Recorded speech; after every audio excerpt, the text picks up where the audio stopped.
piercing howl cuts through the silence of the empty station. It's distant, but probably won't be for long. Better move, and move quick. Kaiju sniffs the air, expression intent. Guard dogs. They're headed our way, undoubtedly tracking us by scent. We need to keep moving or they'll be on us very quickly. Well, the idea is to keep moving. So... Actually, can I open the door? I can. Inspect. Take. Nice. Another door. A door, thank you, Jesus. You can get an edge. The control panel seems to connect to the backup generators powering the disused section of the old central MTR station. The readouts indicate the backup batteries have sufficient power to keep the lights on, but the remainder of the power is devoted to operating secondary doors. If you could turn this off, you could prevent night errant forces from getting in, except from the way you came. I don't have enough intelligence to do that. That would make life quite a bit easier, though. Oh, those are night errant forces. Oh, that's not good. Well, that's just not good. Oh, that's really not good. Hello. Who the fuck? What? Why is Gaichu all the way over there? Oh, there's a lot of them too. Jesus.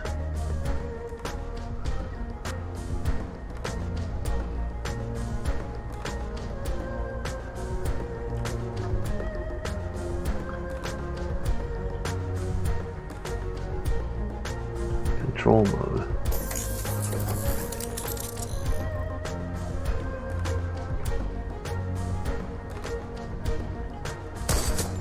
Oof. That looked painful. That one missed though.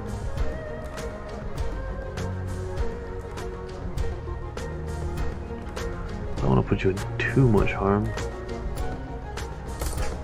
Damn it. Again, why is Gaichu just like out in the fucking open like this?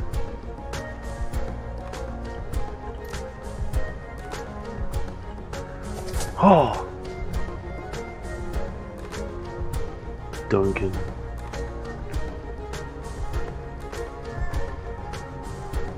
You have a decent shot at anyone?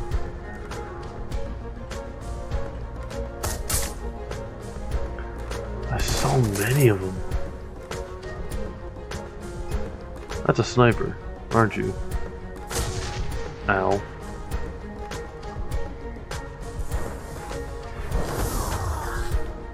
There's fucking guard dogs. Shit. Well, this is about to get really bad really quickly.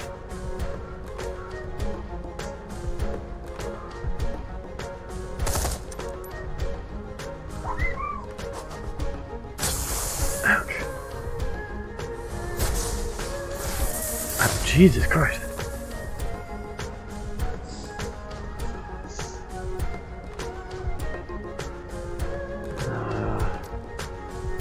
This and hit you.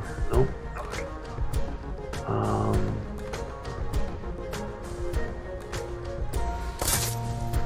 Gotcha. Gaichu.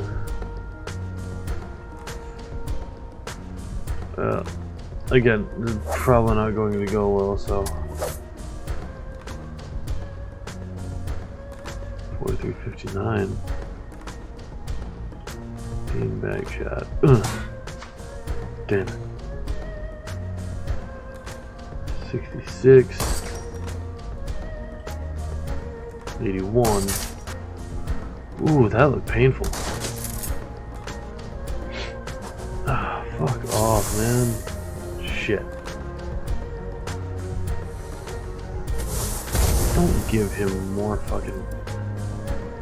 Oh, this is bad. This is really bad.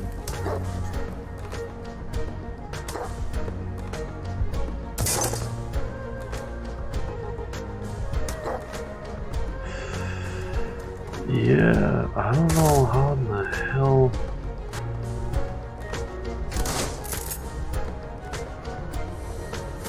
Oof.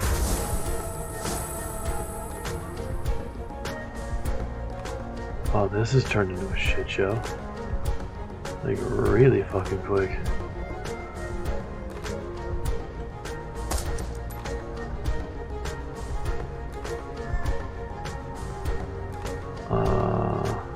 Claws.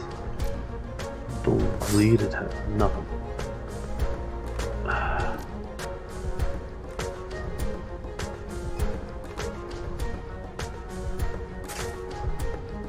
Absolutely nothing.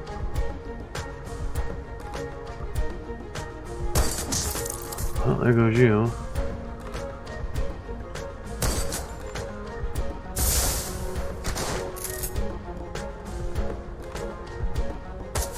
Ow. God, she was going down. Yeah, there's no way I was gonna be able to. I'm not winning this. Not this.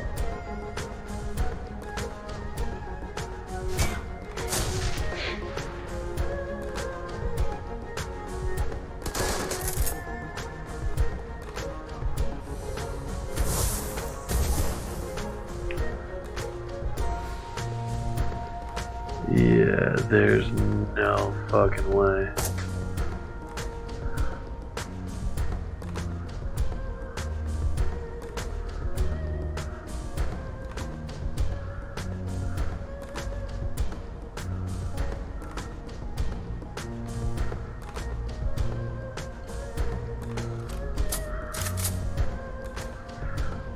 I'm gonna shoot the big boy. Gotcha.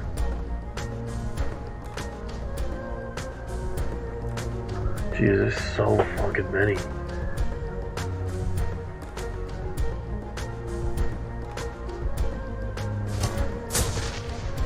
Ouch.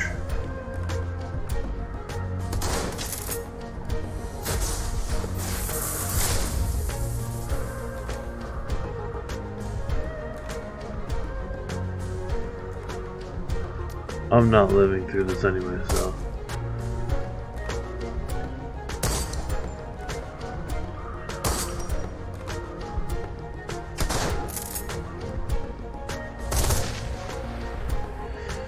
Ouch.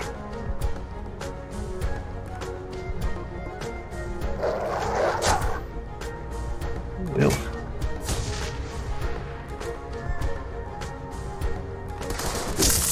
Yep. Mission failed, you died. Load last save, which is my autosave before this. Oh, this is terrible. I don't know how exactly I'm going to manage this.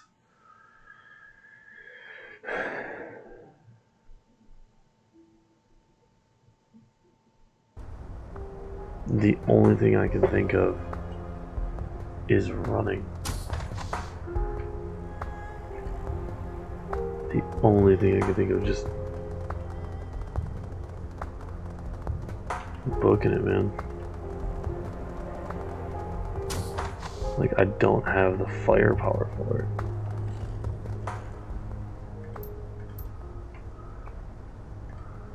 You know, like, I don't have the fire. What's this? Can I? Condemned area, no entry. Okay.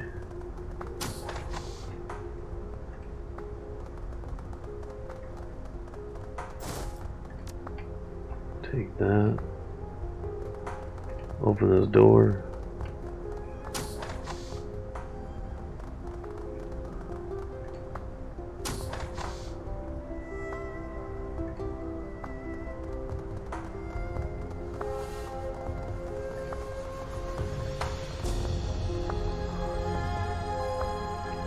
Lines. Combat, and I get behind some kind of cover.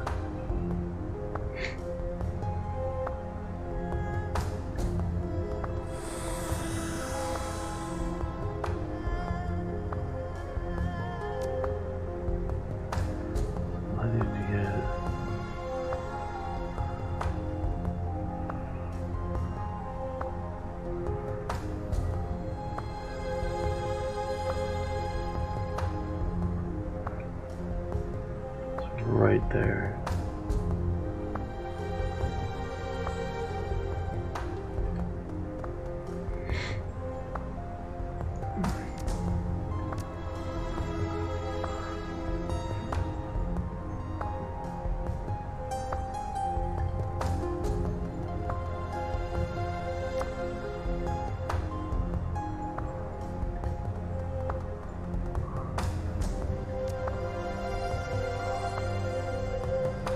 They don't even know that I'm here.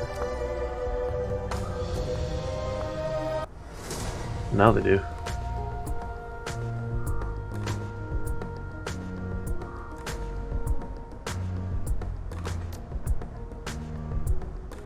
Let me take away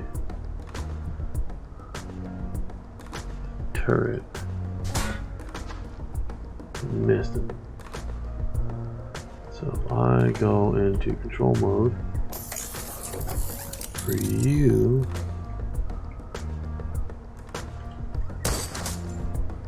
fire on the turret,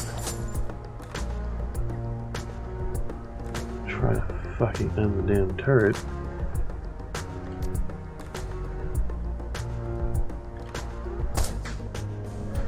Ugh.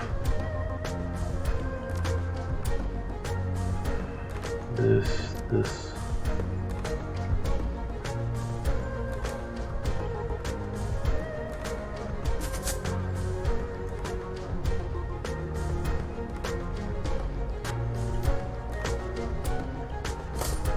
Damn it. Oh, shit. Just fucked him up. No, don't come from behind me. Oh, come on, man. Don't fucking come from behind me. Ah. Shit.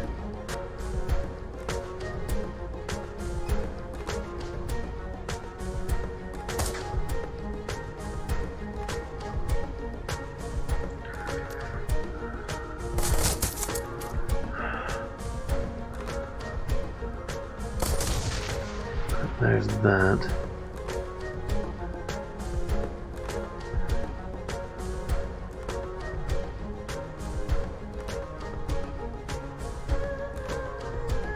The Conjurer, I guess. I still fucking missed his ass.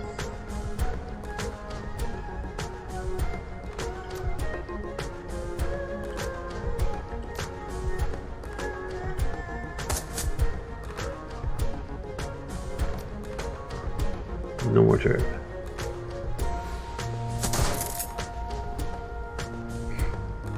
$38.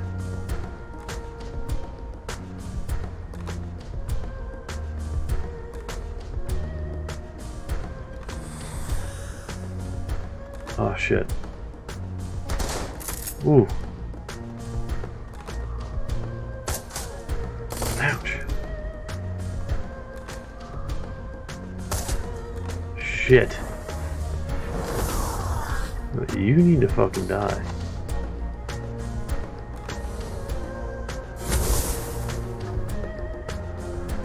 You need to be picked up.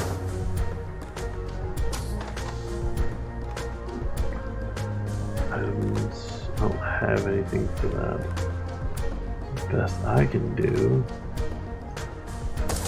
is try to fight.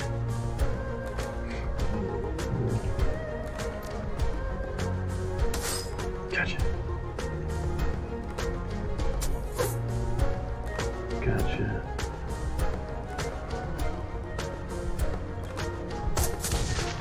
You're down. And beanbag shot at you. And drone. 78%. Again, it is a sniper drone, so it's not that surprising.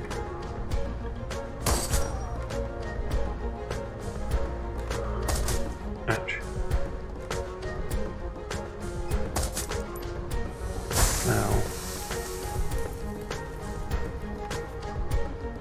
Alright, so What can I do here?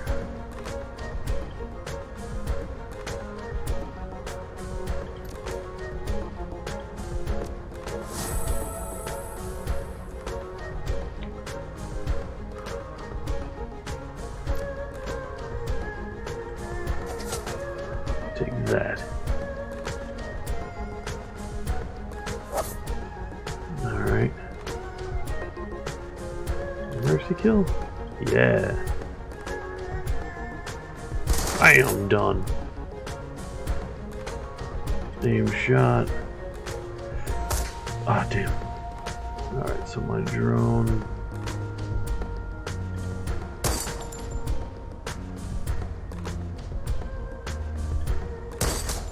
Oh, got you from cover. Ouch. Ouch.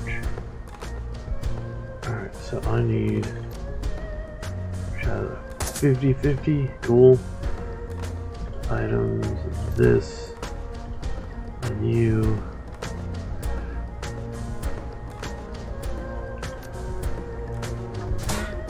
Gotcha.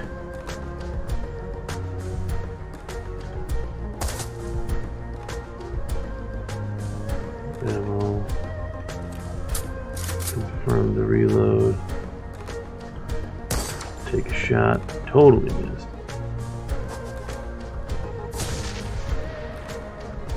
Man. So you need to die. 35 either way. So heal yourself.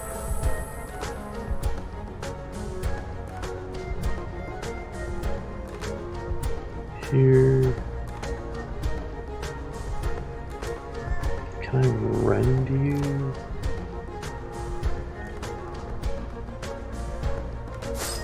Damn it.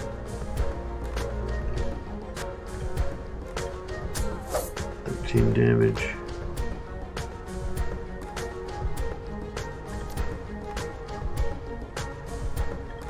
$48, $38.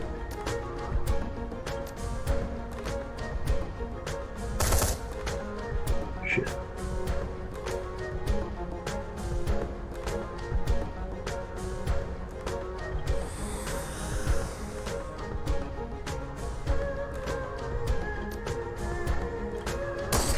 Damn it. You stop throwing grenades. Asshole. Ouch. Alright, so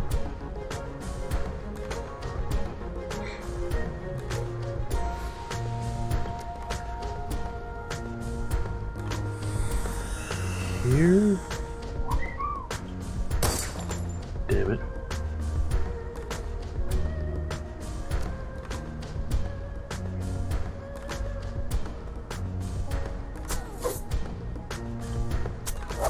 Done. Alright. Duncan. Beanbag shot. Cool. Here.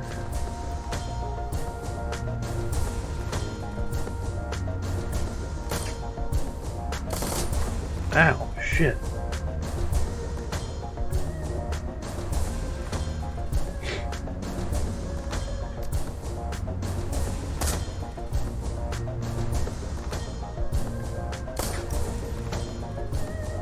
Come on. Why are you not hitting her? Get up here.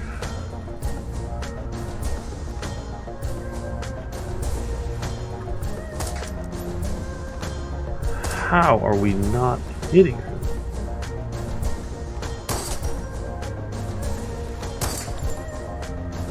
Jesus.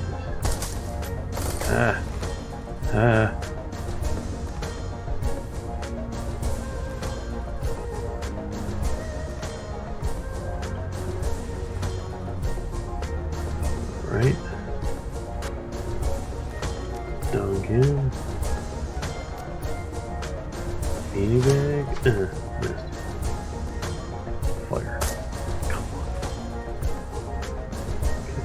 Isabel.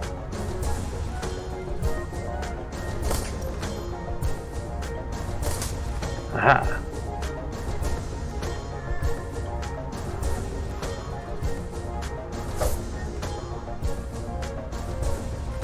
Damn it. Full damage. Oh, shit.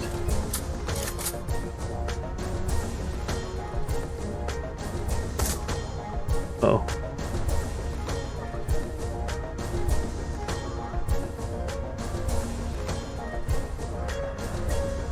I don't think anyone can get him up. XCrackrok. Oh, come on, man. Yeah.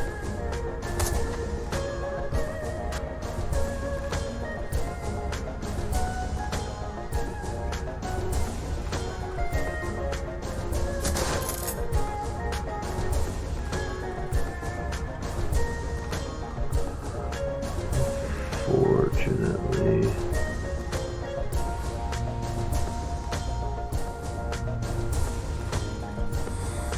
Here.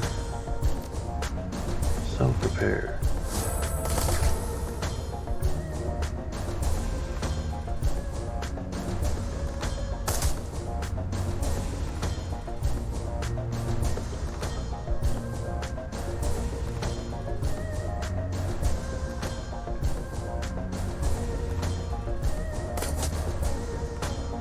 Need the bleed effects.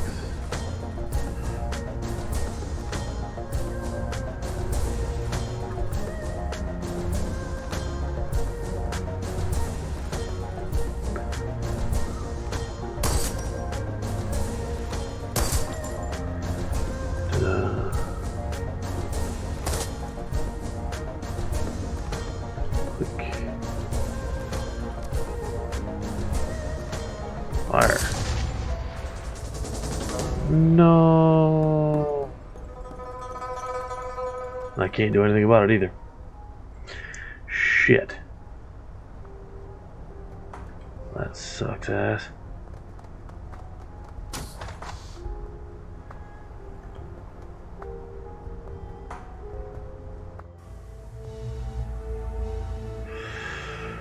Ah, man. As you move through the MTR station, several figures move to interrupt your advance. The leader is obvious. A hulking brute of a troll. He carries a heavy assault rifle in the crook of his cyber arm and reeks of stale cigarettes and casual brutality. The name Steeltooth is stenciled across the flak vest beneath his jacket. His eyes narrow as you approach. That's far enough for you, punk. Steeltooth gestures towards you with the barrel of his gun, taking a drag from his cigarette. My crew had a long night. Nerves a little raw, you know. And crunching somebody's face always brightens my mood. Let me speak in small words so you don't misunderstand. He takes a long drag on his cigarette, exhaling the smoke through his nose. Give us the prototype laser, or we're gonna kill you so hard your ancestors feel it.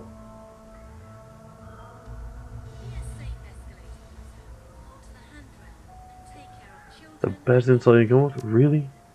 Steeltooth's face twists up in annoyance. Hell with you, little man. You think you're so smart? Let's see how smart you are with a bullet in your skull. His voice is like gravel over sheet metal. Wu thrusts his lower jaw out, snarling over his tusks. You think you're tough, jackass? I've eaten burritos that are tougher than you. You're about as scary as a pile of wet kittens. The troll doesn't even favor Wu with a glance. Better keep your dog over there on a shorter leash, man, or he's likely to get put down. The troll takes one last drag from his cigarette before spitting the butt on the tiled floor. Right, cigarette's done. Which means your time's up. Hand over the prototype, now.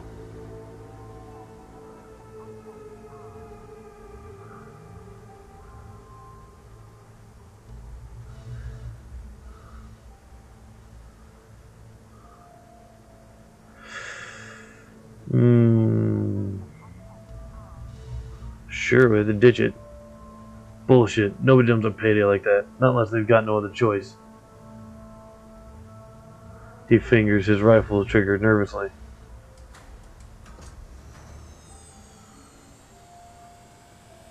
The guard was following by scent and Laserhead tracking device on it. Aw, hell. Still though, I ain't buying it. Tell you what, we strip search you. If you don't have it, you can be on your way. How's about that? The longer you hold us up, the closer they are to killing you too. You kinda got a point there. Shit. Steeltooth looks around nervously, hefting his gun. You sure had a tracker? You ain't lying to me? Why would I lie to you? We're both shadowrunners. Yeah, you're right. A look of comprehension breaks over the troll's face, like a dim candle slowly flickering to life. Come on, guys. Let's get the hell out of here. See you, buds.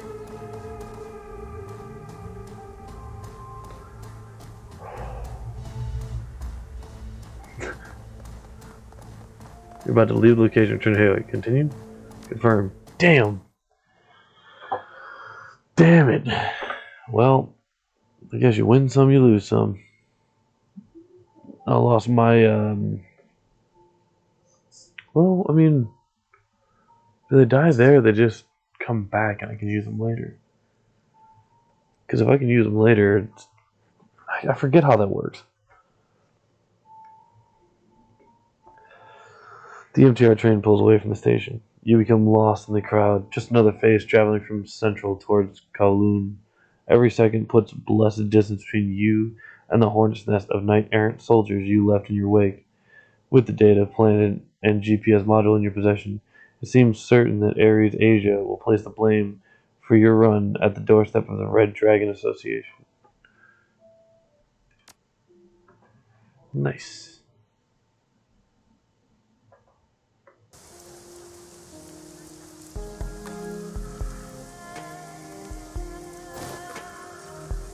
Prototype sniping laser. Damage 20. Range long, Cat 3. From that, low capacity for requiring a reload battery swap. Appears up to 2 armor and is slightly more accurate than a traditional weapon. Take.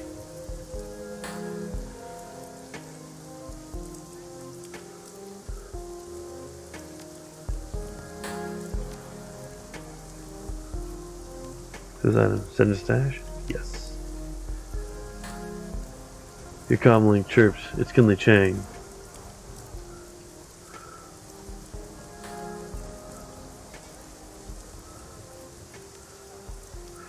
Whoa. Hello, Auntie. Hello, my darling. There's a thrill in her voice that you haven't heard before. Come see me once. Come see me at once. I have something I want to show you. Your crew is already here. I'll be there right away. Very good, my sweet. Very good. I'll see you shortly. Alright, so why can't I use the prototype laser I just got? I think it's a badass fucking laser. It's a fucking sniper rifle. I'd love to use that fucking... I'm pretty sure I have rifles in my, repertoire.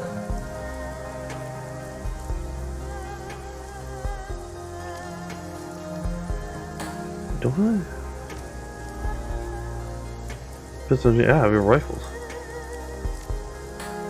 It's a rifle.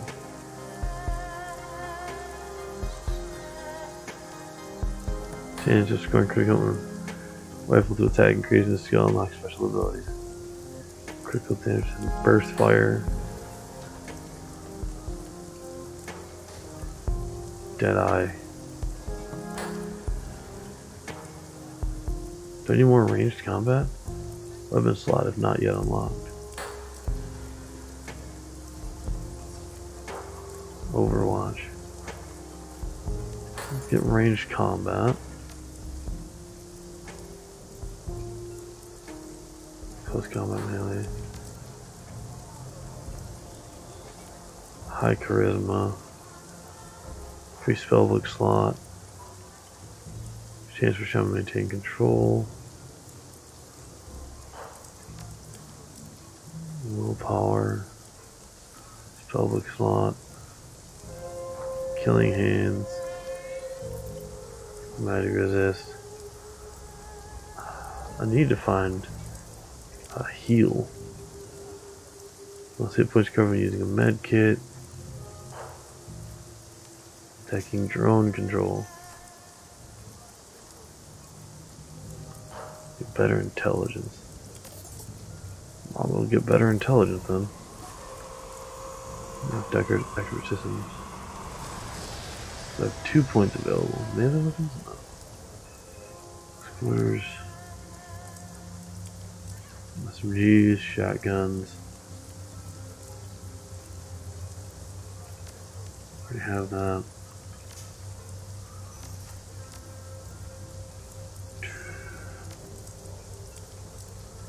Decking, drone control, spellcasting, conjuring,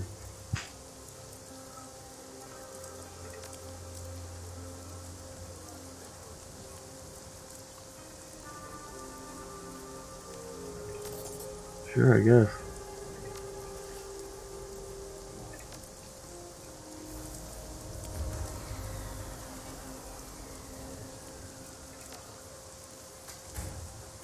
It is a rifle.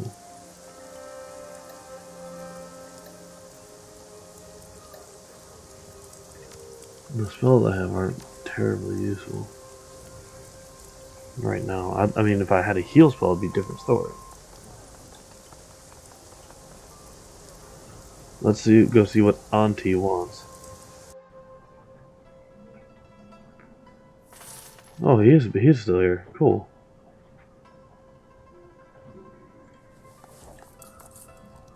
Hello, Auntie. As you walk through the mahjong parlor, you see your crew waiting for you, clearly uncomfortable to be so close to the Triad boss. Then you see why. Kinley Chang's cheeks are flushed and glowing. She's already hit the bottle pretty hard.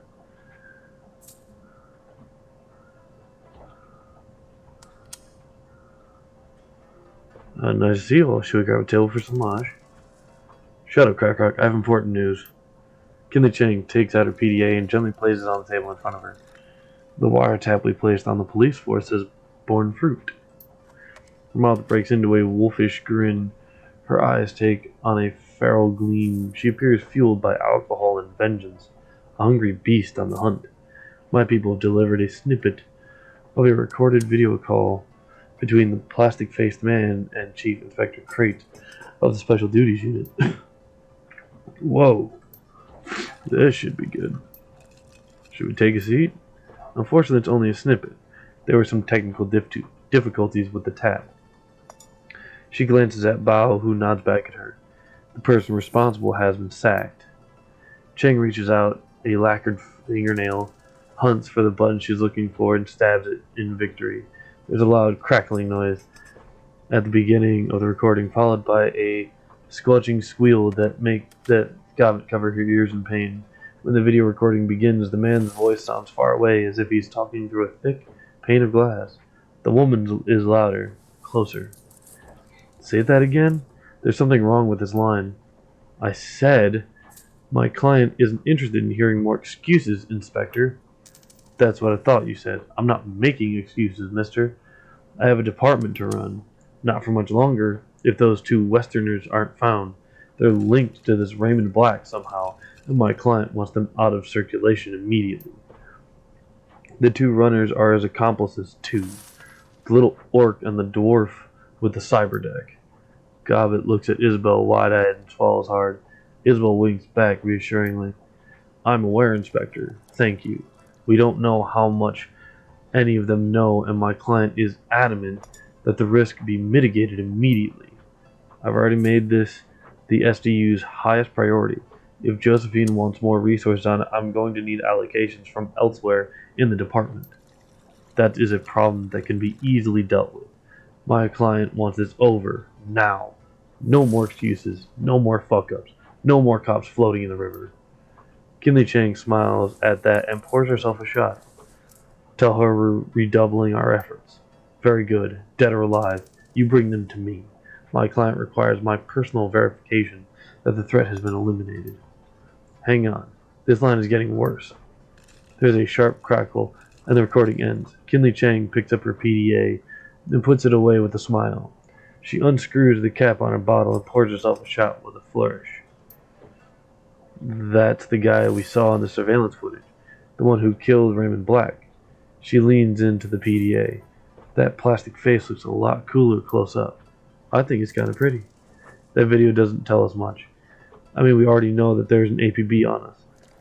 All we're sure of now is that the man with the plastic face is definitely working for someone else. This Josephine.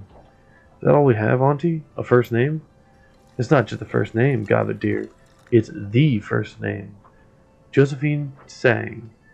She's the one pulling the strings. Kinley downs her shot and slams the glass upside down on our table. That disease-riddled dog fucker. I should have known it was her from the beginning. She drums her finger on the table in front of her. And she had nerve to call down the heat on my runners. On Nightjar. Ooh. That's... Scabrous Fossil is going to pay. So, friend of yours? Chang makes a wet hacking noise in the back of her throat and spits on the floor. She's the CEO of Sang Mechanical Services and a member of the Hong Kong Executive Council. Her face turns to a mask of disgust. Josephine dog fucking Sang.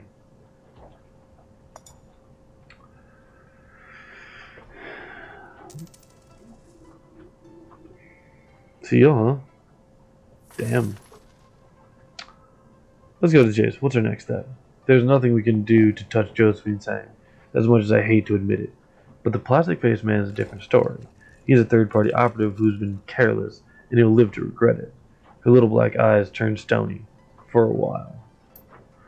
If Sang thinks she can take out 2 of my runners and get away with it, I'm going to have to explain things to her. She pulls out a thin black cigar and runs it beneath her nose.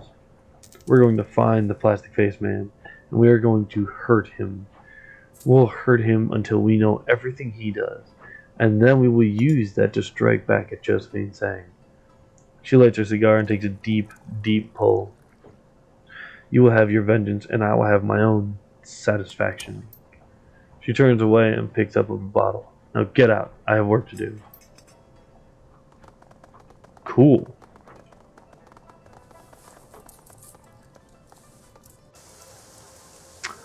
Basically put, shit's about to get interesting. Alright. I have a prototype laser rifle. I want to collect on this. On my job. Click. Check inbox for new messages. Auntie Chang and Josephine. Hey Seattle, I think I can add a little context to that thing between Auntie and Josephine Sang. You know, the thing that makes Auntie hit the sauce and talk revenge. There's a combo of stuff I heard and stuff I put together myself, so your mileage may vary. For years, the Yellow Lotus acted as tax collectors within the walled city. Since the walled city was built by Josephine Sang and the Yellow Lotus was run by Auntie Chang, they must have had a working business relationship, for a while, at least. From what Nightjar told me, he was her favorite. You got that, right? Auntie was known as a real up-and-comer back then.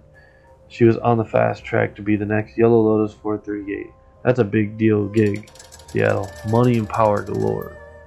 Now you need to know that there were a lot of triads and core doing biz in the walled city. All sorts of stuff. Sometimes they work together nicely, and sometimes people get bloody. The way I heard it, Auntie came up with some sort of grand plan to consolidate business in the walled city. The power would be split between the Yellow Lotus and Sang's company, and everyone else would get cut out. If her plan worked, Auntie would rise in the Lotus and nobody's business, and Josephine Sang would make long bank. There was a catch though. In order for the plan to work, both women would need to jump through a lot of hoops. There'd be street-level maneuvering and power plays on Auntie's side, and blackmail and negotiations on the corporate level from Josephine Sang. My info gets sketchy here. From what I've pieced together, Sang went behind Auntie's back and took her plan to her boss, a 438 named Wong Lun Fat. They cut Kinley out of her own plan. Why'd Sang do that? My guess is that she saw Auntie as some sort of threat. People in the know say that Wong Lun Fat is weak and greedy. She can be manipulated if her palm remains well greased. Long story short, power was consolidated in the walled city, just like Auntie planned, only she didn't wind up getting any of it. Her climb up the Lotus ladder came to an abrupt halt. She's still a straw sandal, just like she was before Sang backstabbed her, and now she's stuck in Haoi like a fly in amber. I'd be pissed too if it were me. Got it. Makes sense.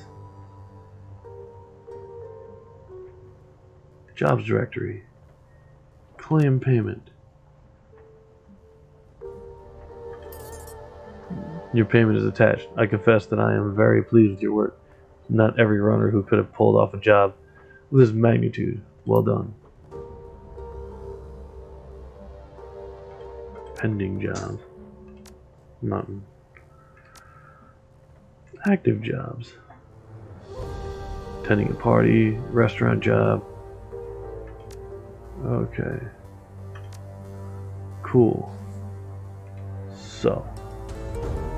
That's what the hell? Oh, it's not until I can get some rest. Get some rest. Shangri-La kidnapped Rooster Low. Sky Tower damage walks in Ink Feng Shui. Repulse Bay Hotel to help Dr. Shang blackmail though. Alright, well. I want this prototype. What the hell is this? Armor 5. Who guy choose armor?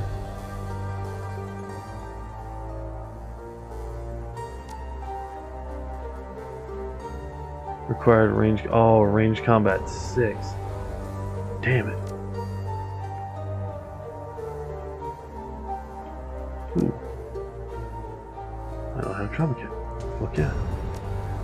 This I don't really use, so I'm not worried about that. Spells. Spellcasting 5. So I need more ranged combat. Ranged combat 3. Oh my god. So I need 4, 5, and 6. I need 3 more. Which is 9, 15 karma. Oh. Just to use the fucking rifle. I mean, it's a badass rifle though. So I'll give it that. It is a badass fucking rifle. Alright, well, we're not gonna get rest. Not yet. We are instead going to go do another job. Because fuck it, why not?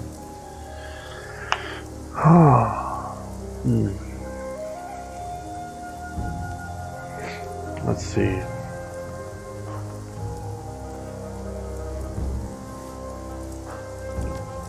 So my team.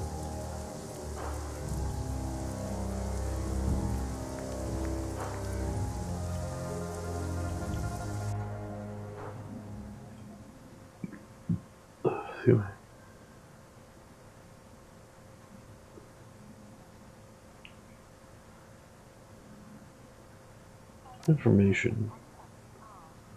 So I do still have Gaiju. Damage 12. Bleed.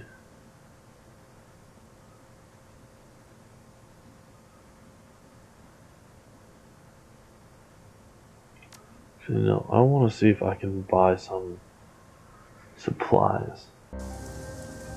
I need medical supplies. I don't know if Chrome Alley has anything.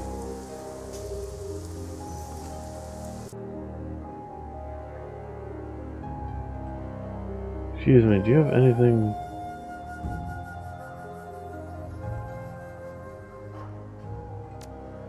Services, medical supplies.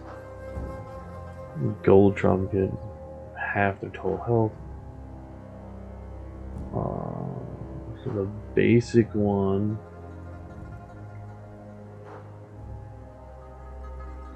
These are fucking useful.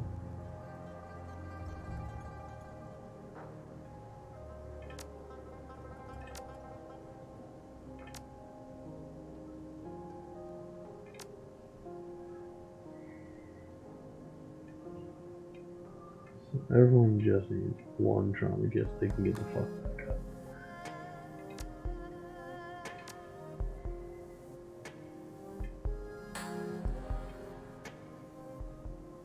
And for now, they can sit there.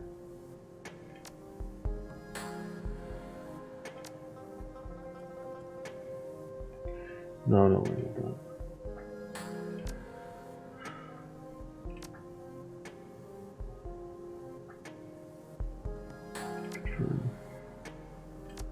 See you, bud. That's all I wanted. Just give me some medical supplies and I can be on my way. Because that way, if I'm down, I can just get back up. That not be a huge problem.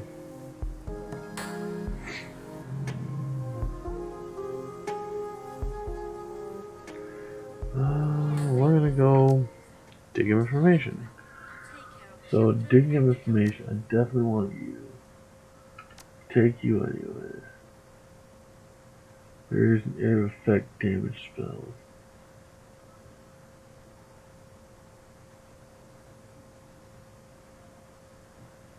I'm not sure you're gonna be useful, so take you.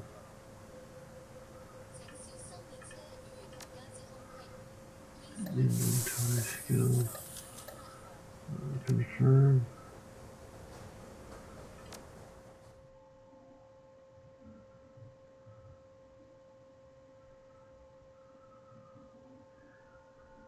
Exit stage left. You arrive at the eponymously named Repulse Bay, a gleaming hotel and apartment building on the shores of Repulse Bay, Hong Kong Island. Rolling storm clouds choke the sky, lending the structure a sinister appearance. As you push through the doors and into the building, a sudden break in the clouds reveals a sun that's gone red as blood. You make your way into a ground floor elevator. The attendant pays you no mind as the car begins to climb. You hear the sounds of merriment drawing closer. As the doors slide open, you find Neville Ma's party in full swing. Team. One of you. And yeah, I think that's good. I forgot one thing about Gabata. She has the heal spell. The elevator disgorges you onto the mezzanine with little fanfare. Off in the distance, you can hear the sound of clinking glasses, carefree laughter, and silverware on china. I'm kind of out of my element here, XCrackrok. I'm not much of a party person. How do you want to handle this? Check the apartment first? My vote is party. Can we go to the party?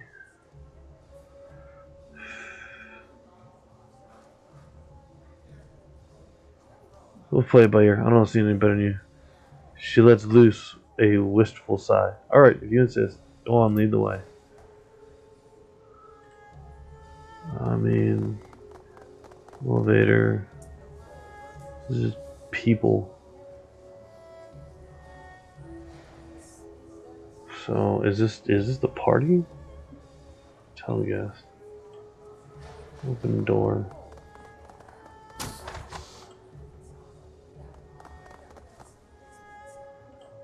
So I'm not going in there unless. What's the elevator lead me to?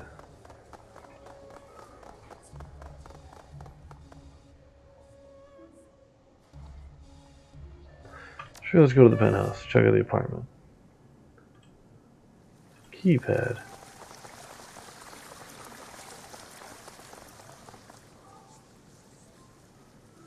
Actual perception to assess the keypad. Your third eye slides open and the key pad before you takes on a gentle glow. The repetitive sensation radiates from 6, 1, 5, and 3. It feels like a combination of these numbers.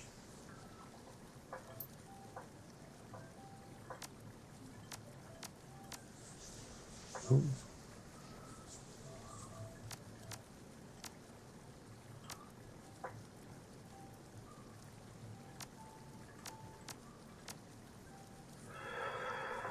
Hmm. 6, 1, 3, 5. 1, 3, 6, 5? No. I could try here all the while I want. Leave. So I can't get in here. So I'm gonna have to go back down anyways.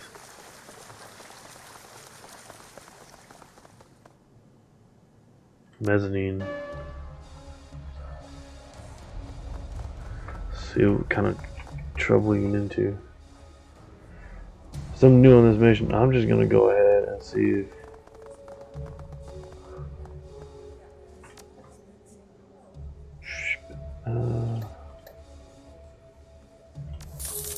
have her get on in there.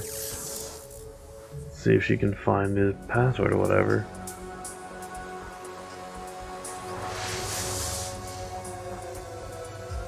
So I'm gonna try to go straight back, huh?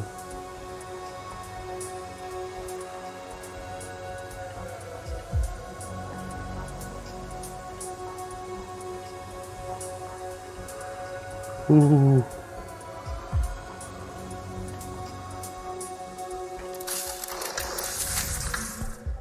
Alright, so let's get some of these pits going.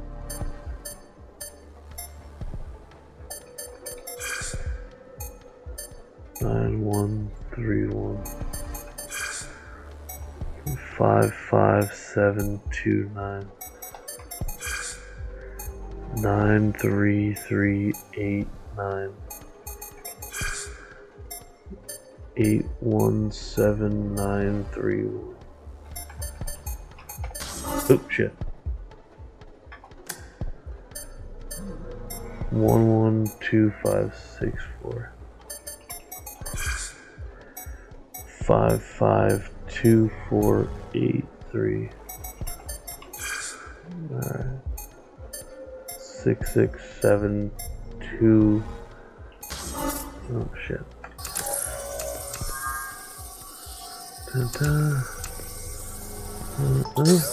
Yeah, cool. Hotel data core. Never mind. To apartment door code 1635. Search other records. Events. One event found Yellow Springs Films private party, mezzanine level, front desk indicates 6 unclaimed invitations. Download the invitation. Cool. Other records. Planned hotel expansion. Find pay data. You download a series of files detailing expansion plans on the hotel's ground floor. These might be valuable. Other records. Maintenance logs. Realms of data flood the screen. Everything's organized by way of reference numbers. It's an incredibly obtuse system. Without knowing what number to search for, there is little value to see here. Events. Okay, so nothing else. Just fine. Oh no.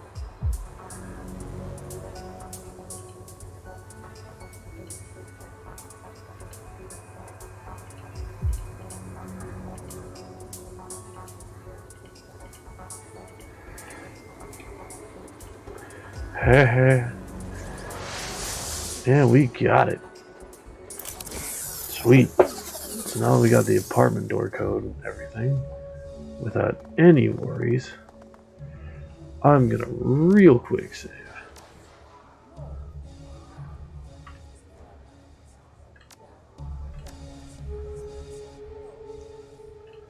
Gonna go back up and check his apartment.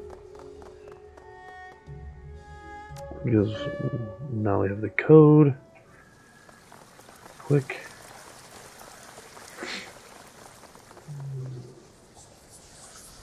Input code 1635. Cool. His apartment. It's cold. Rows and rows of finely tailored suits, custom shoes, and various accessories for the room. Okay, so he has a whole fucking... That's cool. A whole goddamn closet full of suits. Liquor cabinets full of expensive wines and spirits, several decanters sit atop it, but one in particular catches your eye. A bottle of brilliantly bright red wine. Walk away. I don't want to take a sip of that just yet. Refrigerator.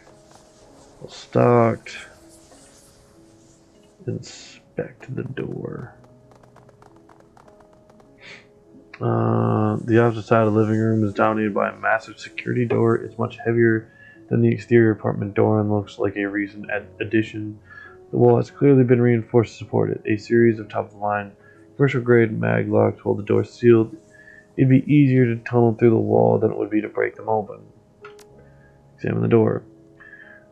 Curiously glance at the door frame reveals no sign of a keypad or a jack point, but you do see what appears to be an RFID reader. A 16-digit number has been sent into the side of the reader in red ink.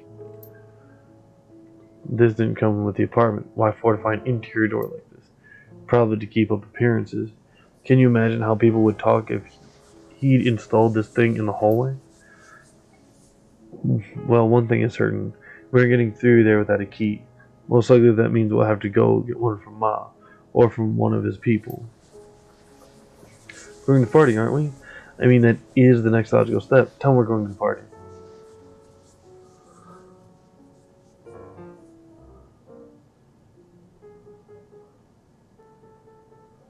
I don't know. Obtain RFID key from Ma security door. Liquor cabinet. Steal a sip. Take a gulp and quickly gag. The wine strangely warm given the temperature of the room. Disgustingly salty. What's wrong with you, man? Do you usually dip into people's wine collection while illegally searching their houses? Lesson learned. Gross. I don't care if it's cat piss or Zeus's tears. What I do care about is that you just left DNA evidence in an apartment broken into. Duncan pulls an alcohol swab from his belt pouch and wipes off mouth the decanter, mumbling angrily to himself. He shakes his head. I swear, Crack, sometimes. Hey, whatever, man. RFID key. Jesus.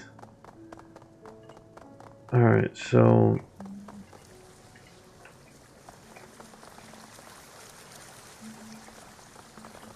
let's go back down to the elevator.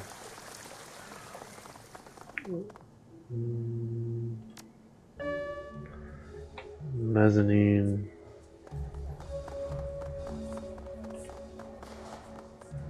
Now, I wonder if...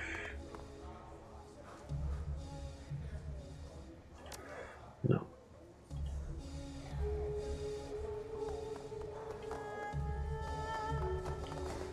Hotel guest.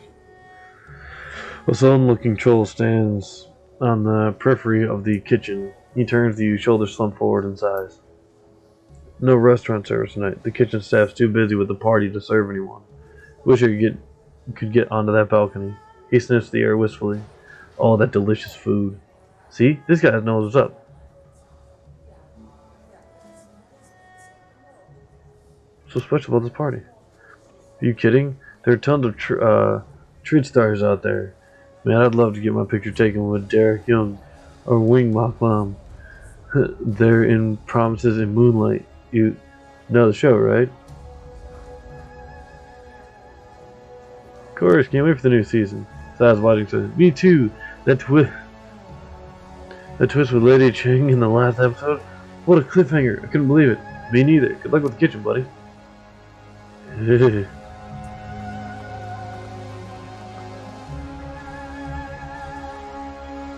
The waiter. The ragged waiter manages to straighten up as you approach. Good evening, sir. On the veranda at the Repulse Bay. What would be of service?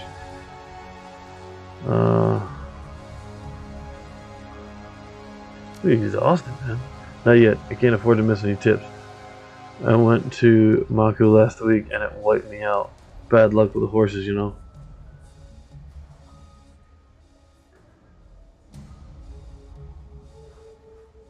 Wanted to help you out for some information. The waiter stares at you, suspicious, but his desperation gets the better. I'm listening. Need access to a penthouse apartment. You know what? Never mind. Already have access to that apartment. Not worried about it. I'm not paying for it. And I also have the ID, or the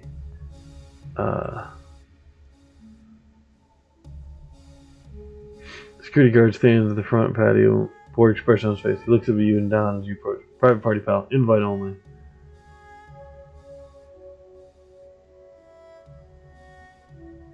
Here you go. He takes the invitation and scrutinizes it. He looks at you, reluctance playing on his face. Enjoy the party, sir. Oh, thanks.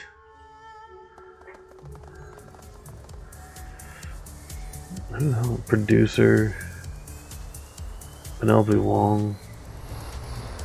Neville Ma.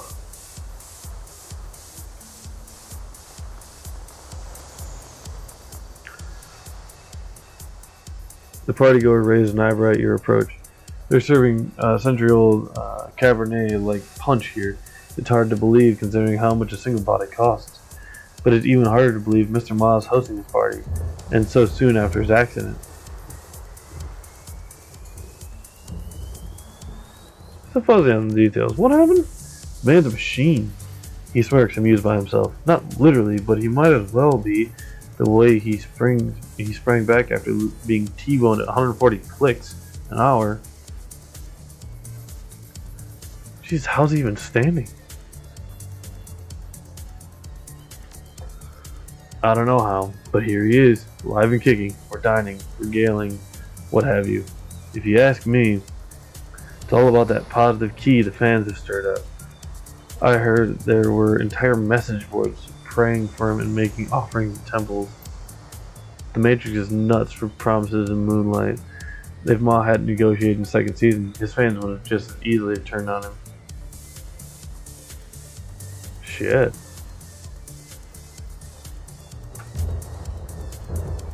Isn't that why we're all here? To be famous, become famous, or make someone else famous? He catches sight of someone across the room and waves. Lisa, over here! Gives you a curt nod. Nice talking to you. So you're fucking useless. How about Penelope Wong? The glamorous starlet flashes you a standard celebrity smile. Lovely, but emotionless. Good evening, Penelope Wong. Please, call me Penny.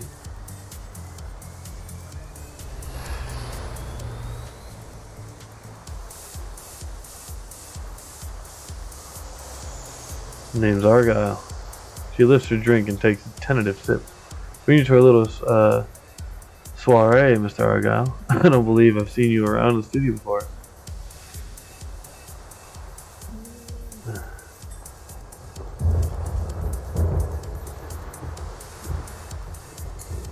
Just business. For a sort of situation, he asked me to check on Neville. Seems he's recovered quickly considering the accident. Smile lights her face. Oh, it was absolutely miraculous. I must admit, I nearly died of fright when I heard what happened. But to look at Neville now, you'd never guess he'd been hurt. Just miraculous.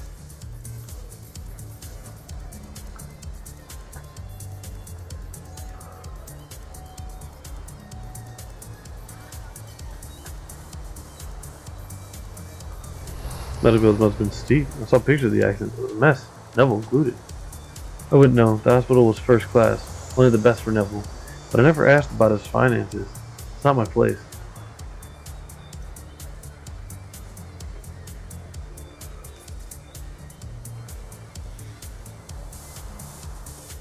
Then you brought a silent partner or two. Someone new? For a moment she was lost in thought, face twisted in concentration. No, I don't think so, but Neville did make some new friends while he was in Guangzhou. Go on. There was a woman, can't remember her name, who now visits Neville regularly. I hear she's quite the fashionista. Pop man of this mill must make a lot of friends. It's a business or personal relationship? Penelope shrugs. They seem to get on well. I'm a little sad he's never introduced us now. She's supposed to make an appearance tonight. I'm very much looking forward to meeting her. Penelope's gaze drifts over your shoulder for a moment. She smiles at someone behind you. Well, please excuse me, that's Mr. Yao. I asked him I to say hello tonight. Enjoy the party. Let's see before you go. Do you...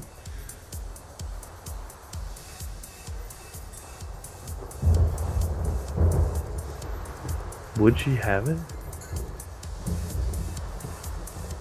Key fob. Critical look across his face. I do. How do you know about that?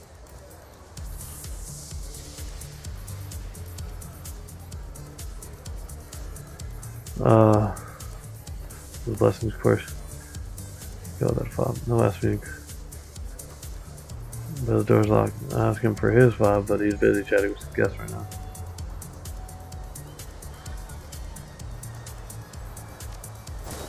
Oh, in that case, please take my key fob. Just bring it back when you're done, okay? She digs around her purse before producing a small plastic device, then hands it to you. Thank you, Penny. You know how helpful you've been. The moment beams at you. Always happy to help where Neville's concerned. Well, that was easy.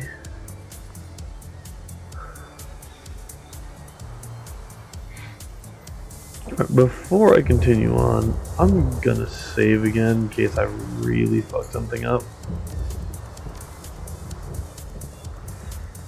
I'm gonna talk to Neville Ma. What in the fuck are you doing? Neville Ma is dressed in an immaculate suit, surveying his party from the edge of the balcony. As you approach, he inclines his head respectfully. Good evening, Mr. I'm sorry, I don't believe we've been formally introduced. He straightens his wristwatch. I'm Neville Ma, owner of Yellow Spring Studios.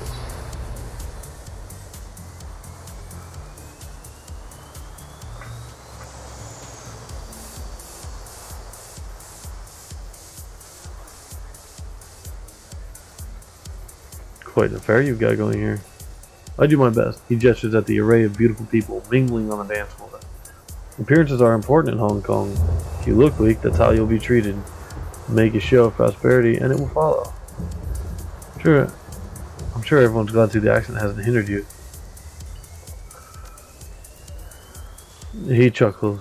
I blame the news feed for that. They made the accident seem much more serious than it was. My car was destroyed, true, but I emerged largely unscathed.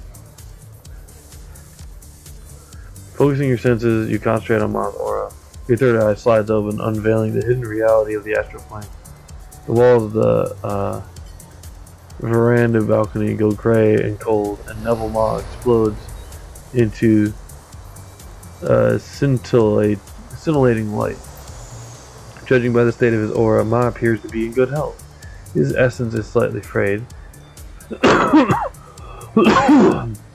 Oh, excuse me. The sort of damage you'd associate with a standard data jack.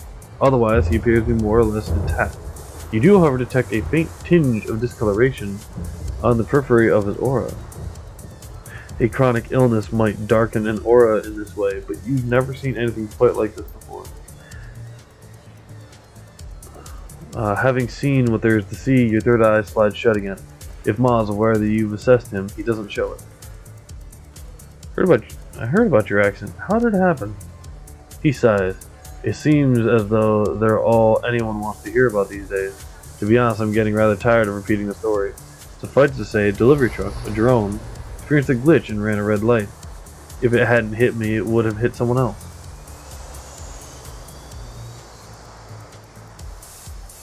Is police ever anything unusual? Not really. Apparently the latest software update to the truck had gotten corrupted, but that was all they found. It was shocking to discover that the delivery company missed the glitch, but I suppose that it's a mistake anyone could have made, and certainly not enough to point to any one person. Your treatments must have been expensive. You made a new friend while you were in the hospital. Yes, Miss Fang. She's quite an admirer of promises and moonlight. She kept my spirits up as I was recovering from the accident. Sounds might be more than just friends. You're welcome to believe whatever you like. A gentleman doesn't kiss and tell, however, and you would do well not to repeat such rumors. I pretty private life out of the spotlight. I apologize. I didn't mean to offend. I accept, of course. You seem to be someone of quality. I wouldn't insult you by assuming you'd speak out of turn. Just from the hospital pretty quickly after your accident. Your treatment must have been expensive. Not especially. Ganzu's hospitals are top tier. Confidentially, my recovery mostly came down to luck. The accident could have been a lot worse than it was. I owe Eurocar a lot of thanks for their safety features. Thanks for talking with Mr. Ma. My pleasure. Please enjoy the party. I get the feeling that he's not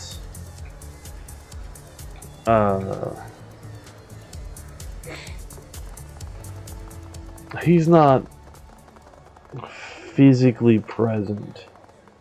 Like my guess is he's controlling a cybernetic body, or that he's been cybernetically enhanced like a motherfucker. Because they even made mention that it was cold in here. You know, so gotta be something. As you approach the door, a light set to your key fob goes from red to green. There's a loud series of thunks, and the door slides open. A blast of frigid air floods into the room from the other side. Oh shit! Okay. Frigid air, eh?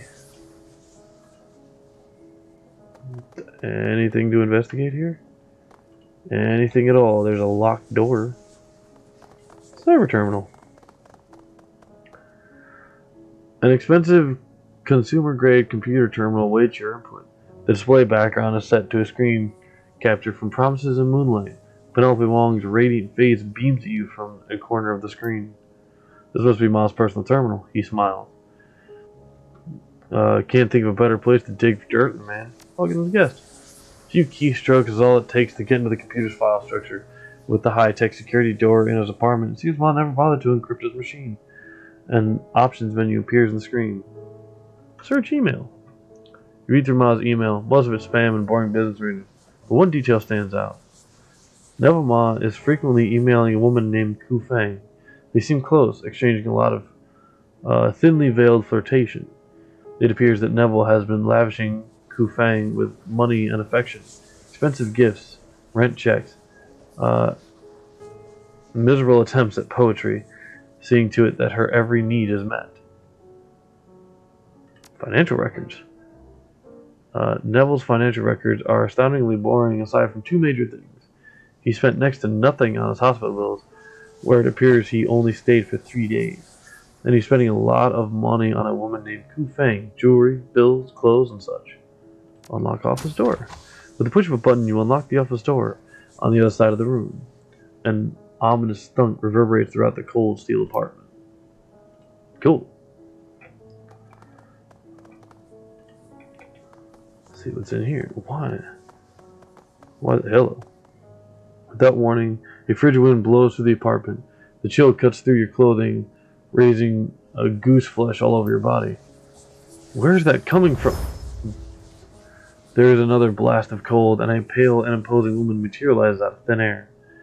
A throng of black-faced men and women materialize alongside her. Ah, the little dog who's been sniffing around Neville Ma's affairs. Her voice is imperious, arrogant. Ku Fang? She nods. Just so, my servants have been watching you since you arrived. I suspect that you are an evil man, that you are here to do harm to Neville, and so I came to stop you.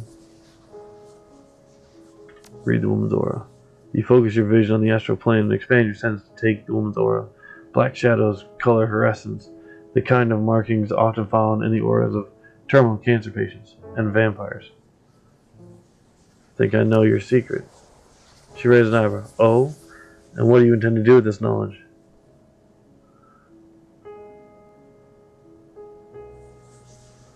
I don't know. I think that I need to know more about you before I decide. A wise decision. Acting without knowledge is the mark of a fool. Know then that I am Ku Fang, and that my servants have been watching you since you arrived. You think yourself so clever, sniffing around Neville's affairs like an amateur detective, so sly, so quiet. But you are not quiet enough to escape my ears, little man.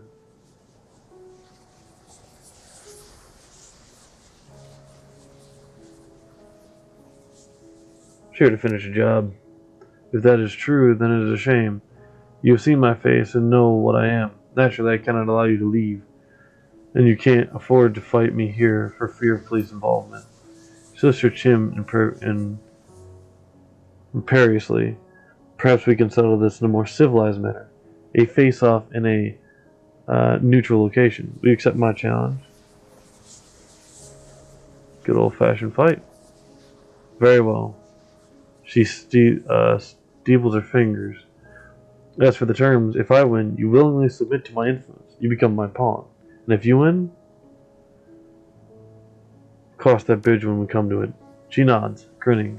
Wait 15 minutes for the sun to go down, then come to the roof. We'll settle this there, like gentlemen and ladies. Fine. The sun dips below the horizon. Mist coalesces, coating the rooftop in dew. Ku Fang and her cohorts appear. Are you prepared to become my servant, elf? You must not resist, or I'll be forced to kill you. Should it come to that. I'll endeavor to make it swift and painless, but no promises. Let's see what you've got. This will be entertaining. Kill him. Oh, Lord Christ. What all servants does she have? Okay, so... fuck. I want to be...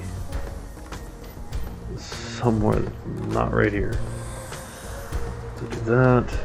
This. Control mode.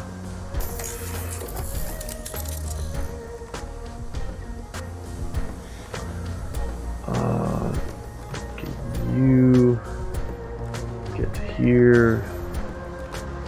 I do this on you. There's that. Duncan.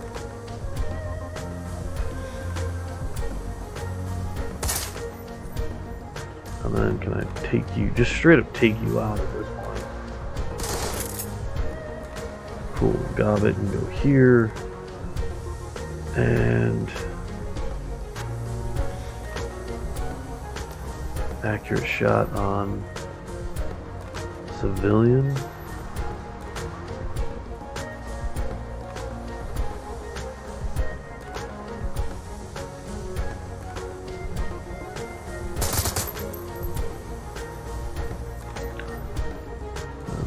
This is gonna go here. 63, 55. Do this. Take you out. The less enemies I have to deal with, the better at this point. You have a sword. I don't like that.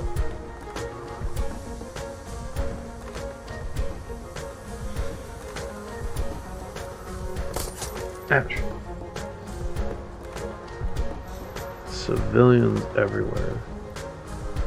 Alright, so I can't summon the spirit.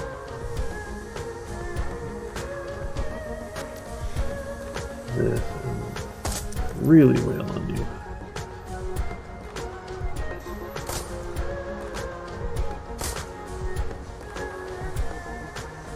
Duncan is going to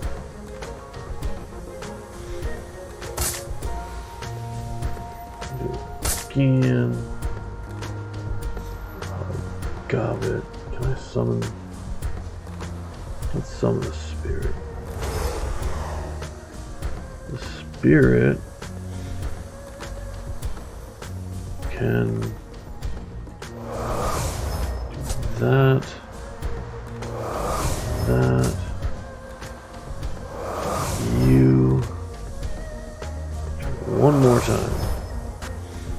No, very cool. 39, 42.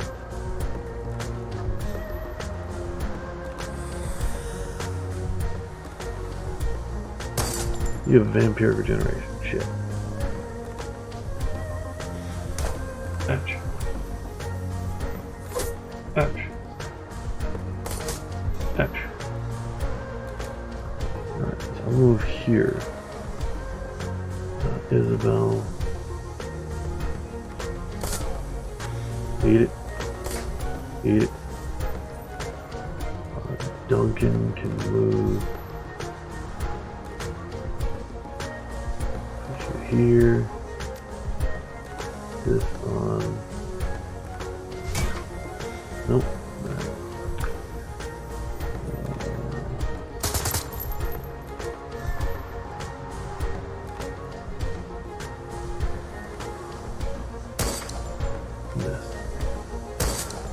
Eat it.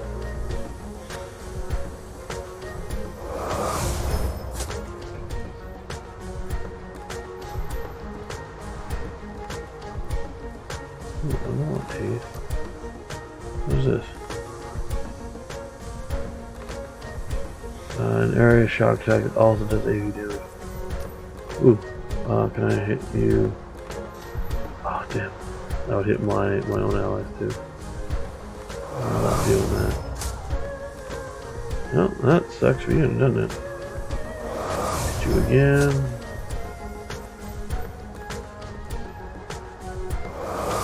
Hit you. Oh, there we go.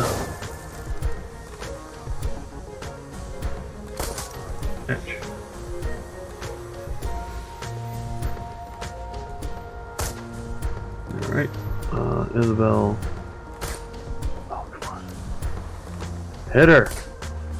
Use her bleed. Duncan can go mercy kill on you. Bam, done. And you are 43, 48. Damn. Gobbet can go. What is this? Hostile summon spirit last 3 rounds.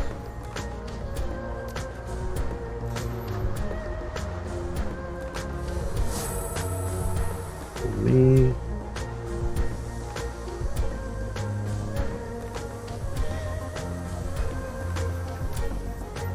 Chance to hit. And you. Here. 42. 57. Damn. Ow. Ouch. You bitch. 56. Ah. 45. Come on. Ah, damn it. Alright, so.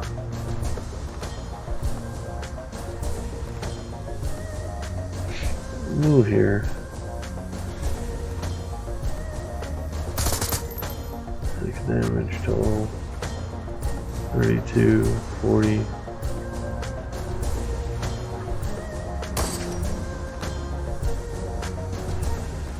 Shit. Ouch. Ouch. 42% chance to hit. Duncan. 3. Got him on one.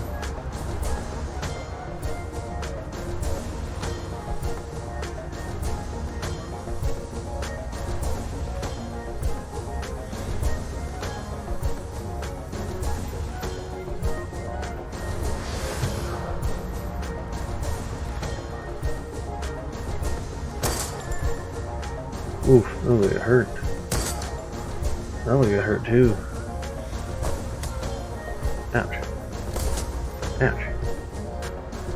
Alright, so you got 41 chance to hit.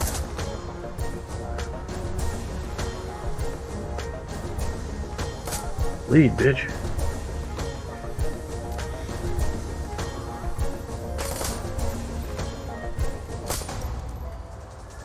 Kufang's calm and haughty demeanor dissolves as her eyes grow wild. Wait, I surrender. Don't kill me.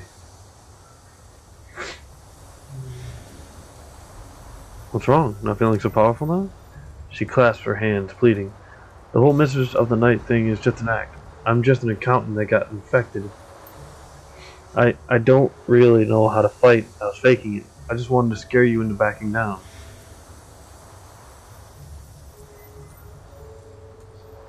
An accountant? She nods. I was on a business trip in Shanwei last year. I went to a rave, got drunk, and passed out. When I woke up, I was in an alley and someone had done this to me. And so you, what, decided to embrace the whole vampire thing?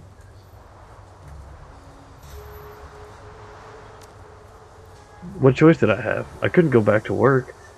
And it was a dead-end job anyways. No upward mobility, no room for growth. I did what anyone would have done. I tried to make the best of it, to capitalize on my new abilities. I'm a vampire now. I can't control that, but I can control how I choose to monetize it. So what's your endgame? How do you see this working out?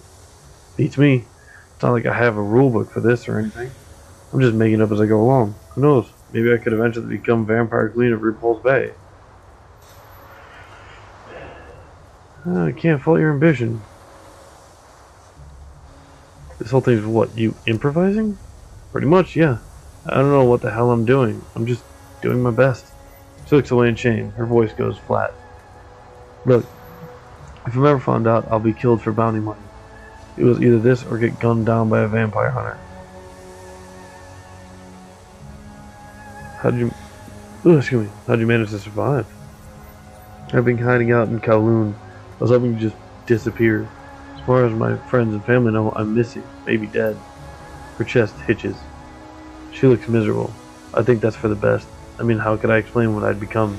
Can you imagine how ashamed my family would be to find that I've become this monster? No, it's better they think I'm dead. So, can we call a truce or something? I scratch your back, you let me live? She clasps her hands, pleading. What do you say?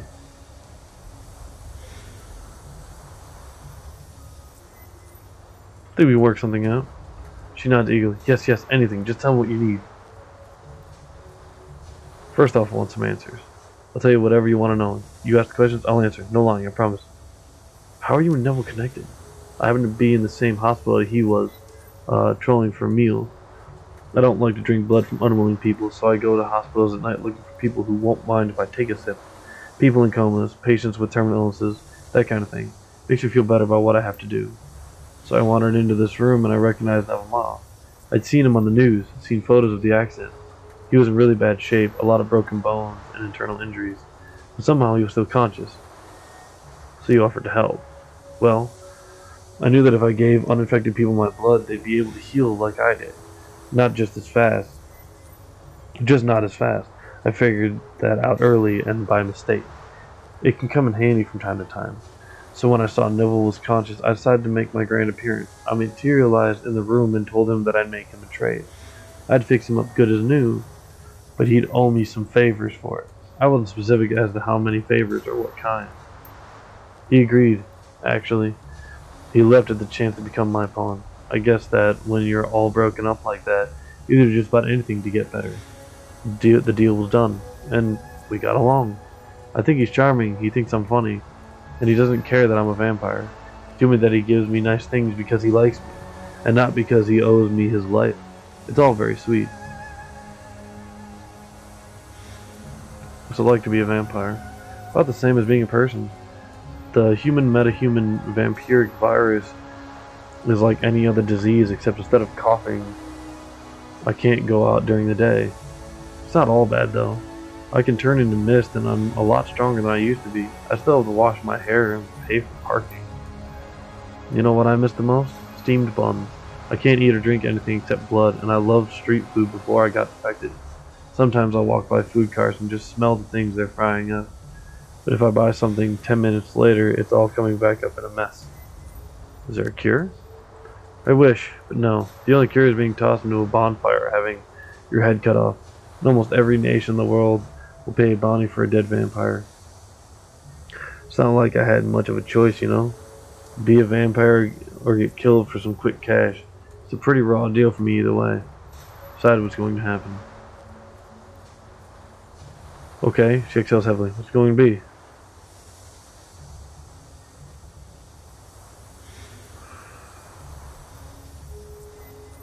Ooh, you're gonna live your chin. I'm gonna help you. Ooh. Now, there's a possibility to recruit her, or I could do a couple of things here. Your potential. You are? We are? Me and Duncan grew up on the streets. We can't teach you much about how to be honest, we can tell you what not to do. How to adjust to a violent new life. I've been living that reality since I arrived in Hong Kong. I can help you. Okay, but what would you want to Why would you want to? I don't understand. Because the Hong Kong connections are power. And I want the Vampire Queen of Real to owe me a favor.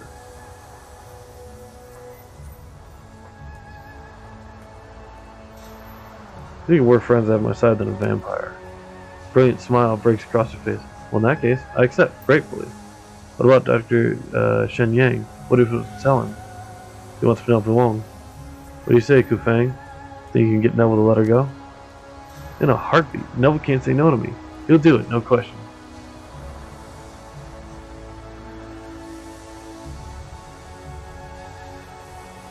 In that case, it's settled.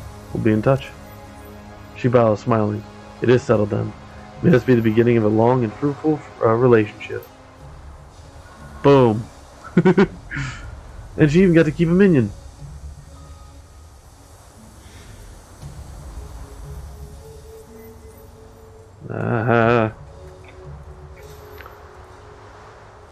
I met a friend, she kept a minion, everything's all good and dandy.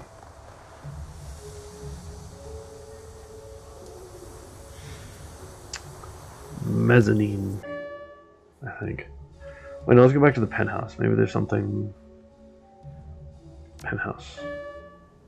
Because maybe there's something else in here. Maybe something I wasn't allowed to get quite yet. Go back into his office. That wine was blood, though. That I can almost accurately verify at this point. Alright, so what am I doing? What is my mission? Return to Dr. Shen Yang. So just basically leave at this point.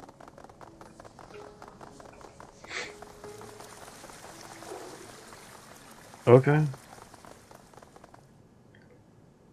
Mezzanine. If that's all there is to it, let's get the fuck on. Confirm. That was that. I mean, one fight and game over.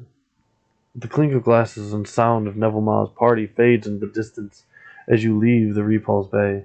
As the MTR carries you toward Hayoid, the mountains of Hong Kong Island roll by as looming masses, obscured by rain and storm clouds.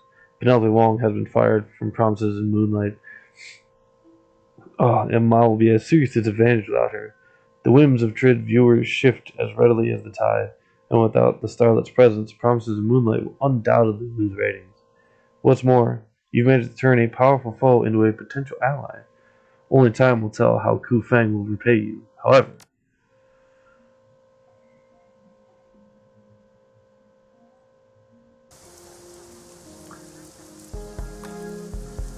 awesome.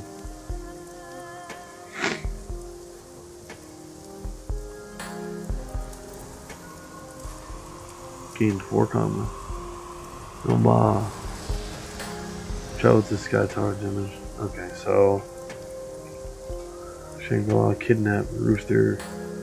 What's his name? Shoot.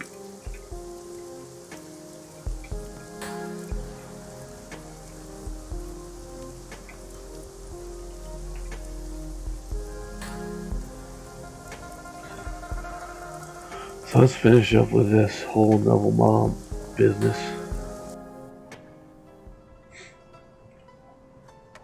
Excuse me. Shen Yang is busily puffing away on his foul-smelling cigar. His comlink in one hand, his eyes flash with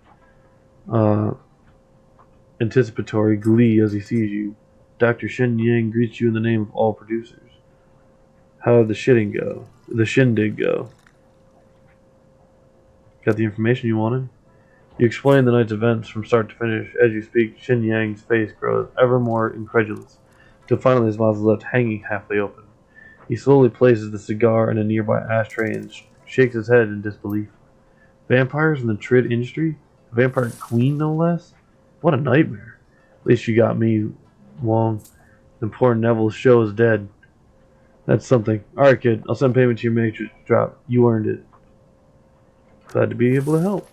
Dr. Shen Yang is about to speak, but his comlink begins to buzz. Irritated, he answers and switches to speakerphone mode. Yeah, who is it? What do you want? Hello, Xinyang. I just wanted to let you know that I've released Penelope Wong from her contract if you're still interested in her. She's all yours. Also, I hope your business is doing alright. I heard you had some problems with cash flow. If you need a loan, I'd be happy to help. Dr. Xinyang eyes the image of Neville Ma with deep suspicion. You don't sound too mad, Nev. What's the catch here anyways? You must have the next big thing lined up already. Oh, Doctor, there's no need for it. Do you want to know why I keep winning our little contest, and you're always playing catch-up? Because you think people like Miss Wong actually matter. They don't. Stars are crafted, molded out of talent, yes, but ultimately constructed. With enough time and effort, anyone can be made into a star. Just a question of manipulating public perception. Maybe so, but I got her now, and your show's dead in the water without the star. What do you think of that, eh? I think that I'm going to do what any good soap opera producer would do. Write her character out with a tragic death, and bring on someone new. You labor under the misapprehension that viewers have loyalty. They don't. They have only appetite. As long as you chase stars like Wong, you will lose. Don't be afraid to think bigger, Doctor. Reach for the drama, not the dramatists. With that, Neville Ma hangs up on Dr. Xinyang. For the next 30 seconds, Dr. Xinyang releases a stream of violently imaginative invectives at his phone. Even Strangler Bao looks taken aback at the ferocity of Xinyang's anger and the inventiveness of the sexual positions that he described. Finally takes a deep breath and composes himself. That dirty little weasel, insulting my creativity like that. The nerve. Go on, kid. We're done here. Thanks for all your help, but I gotta get going. I gotta talk to a guy about buying a bunch of snakes. Cool. Well, I did him a solid. I ain't gotta worry about that now.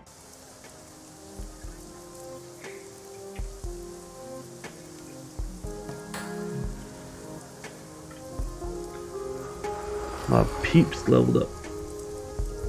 Let's see what everyone's got. So you can get Poison Frog. God's Poison Frog is upgraded to Acidic Frog. Does AP damage to those affected as well as HP. Shrine Spirits. Shrine Spirits summoned by Goblet are now present for an additional turn before dispelling those, for a total of 3 rounds. No, I want better frog.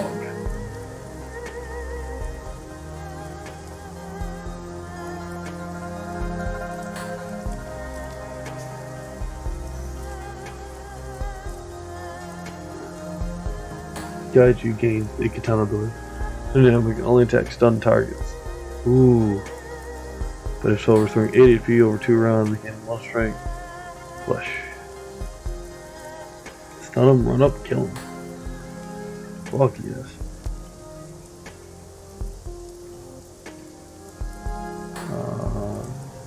Crowd control. Modded flashbang. Duncan standard equipment now includes a new flashbang that has a larger AoE. Increased by 1 tile in all directions. Duncan standard equipment now includes a lethal shrapnel-filled grenade. Base damage 12, ongoing 4 damage for 2 rounds. Shoots 1 armor from affected targets. Crowd control. Because I can use that with, what's his name's ability? As well as mini launcher is now packed with napalm charges, igniting damage at target. Targets on fire will take additional 6 HP damage. This will gain dual routine boost programs which increase persona speed while sneaking in the matrix by 40%. Does not stack with other boost programs. Sabotage. There we go. I have 6 karma. I need ranged combat to go up.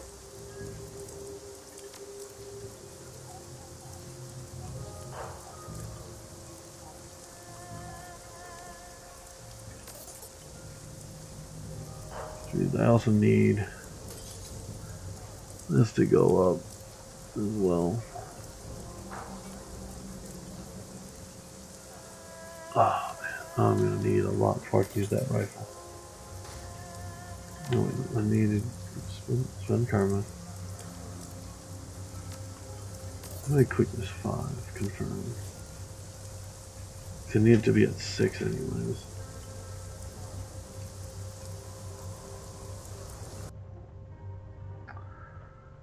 You enter the trawler and find your crew gathered together waiting for you. Isabel has her head buried in her PDA. The rest of them stand watching her, trying to be patient. Did someone call Crow meeting? I'm the one who gets the call. Isabel looks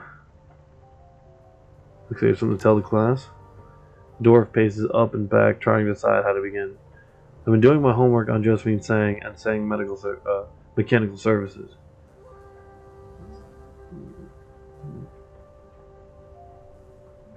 Spell it.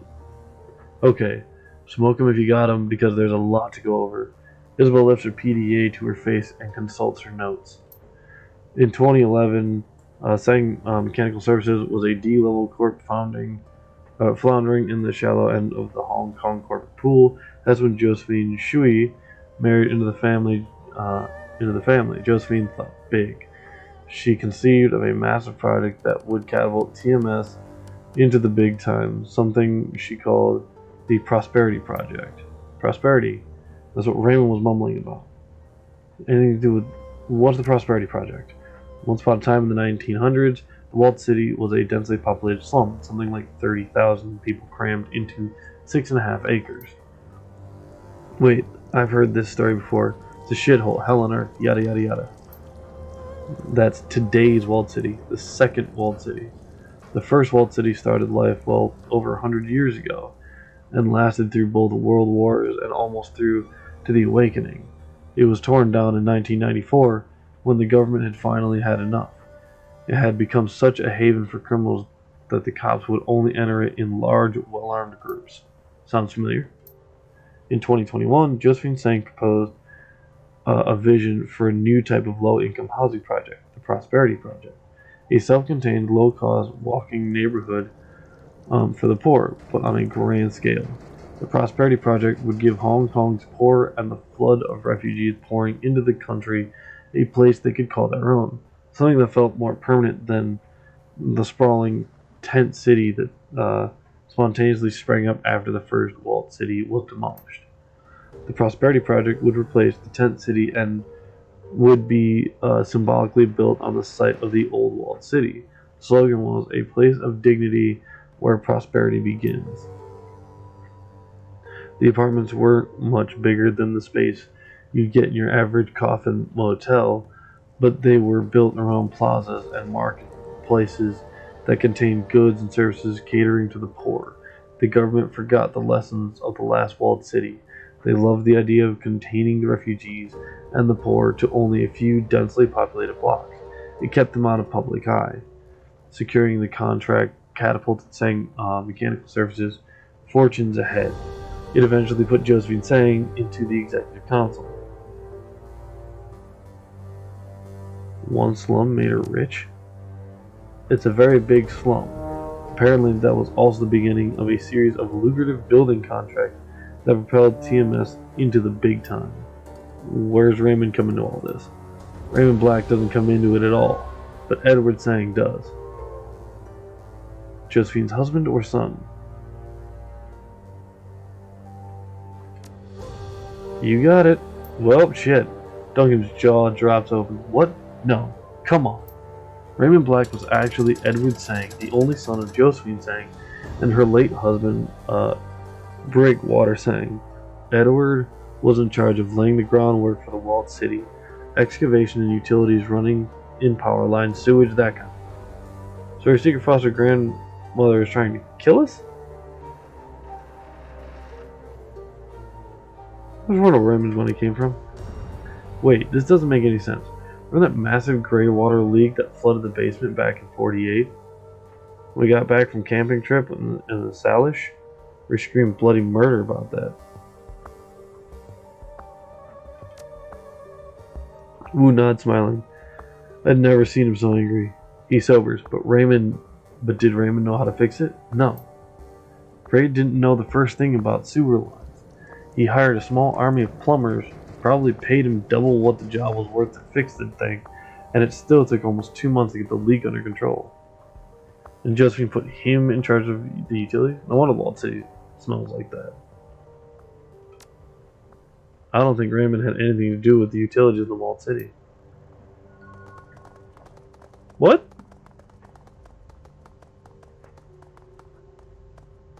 So what? He left before it? Like beforehand?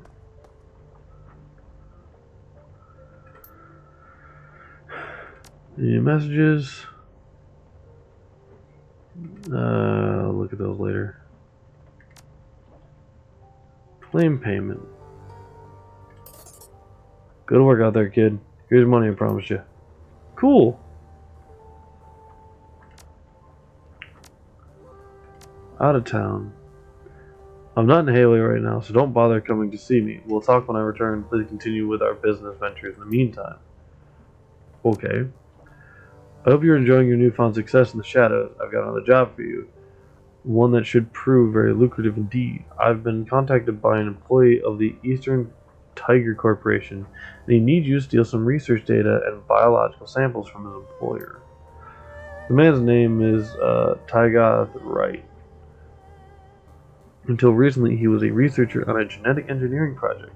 He was cagey with the details, but I gather that it centered around phenotypic alteration and postnatal genetic enhancement. Unfortunately for Wright, he's got a conscience. Stupid man.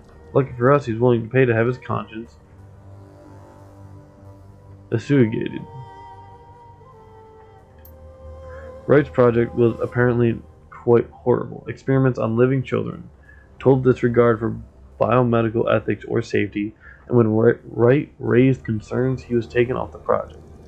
He's decided to step outside the bounds of the law and expose their wrongdoing to the world.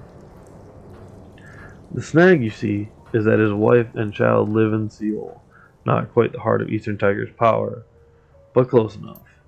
He's afraid that if he releases the information himself, they'll be taken prisoner and used as leverage. The idiot should have thought of that before, but that's not a problem.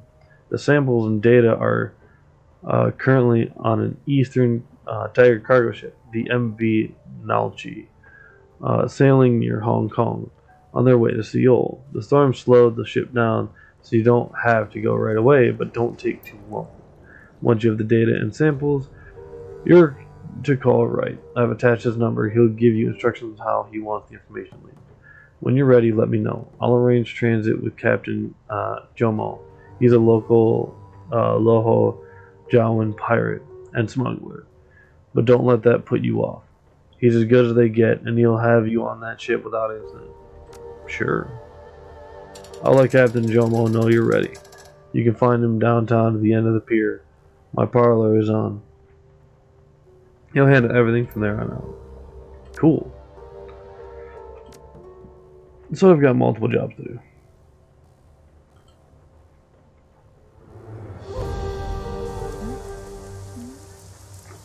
Well, how much karma do I have? I have 5 karma. Spend 5 karma.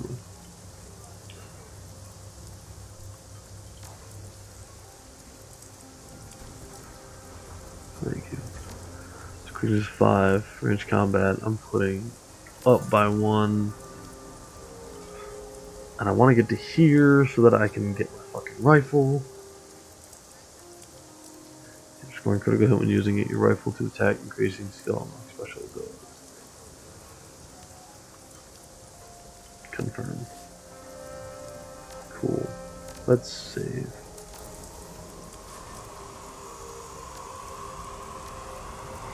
Alright. So we'll do at least one more.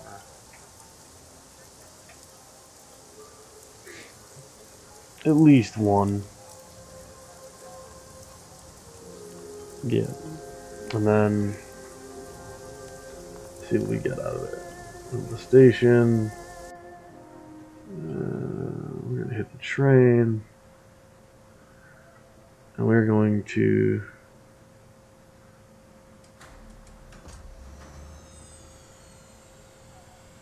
kidnap or sabotage. Oh, it's kidnap. I want you.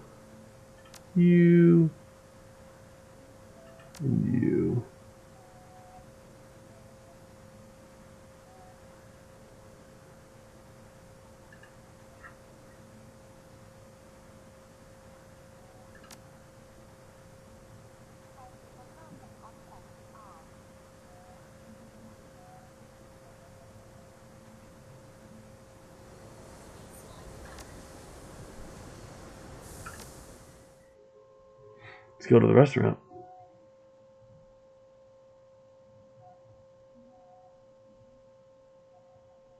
Uninvited guests.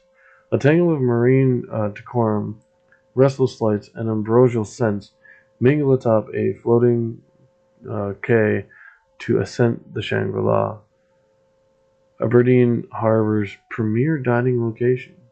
With competitive views of the surrounding bay, the restaurant attracts a steady crowd of tourists and waxing personnel.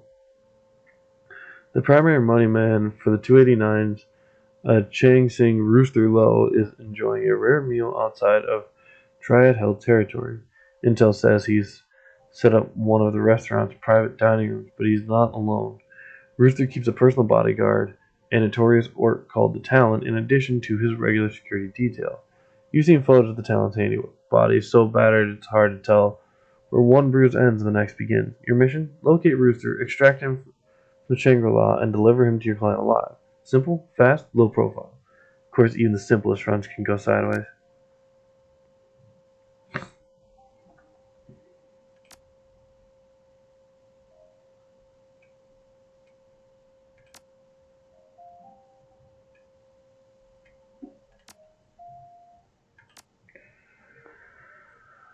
Oh, I want to use it, but I can't. It's so goddamn useful.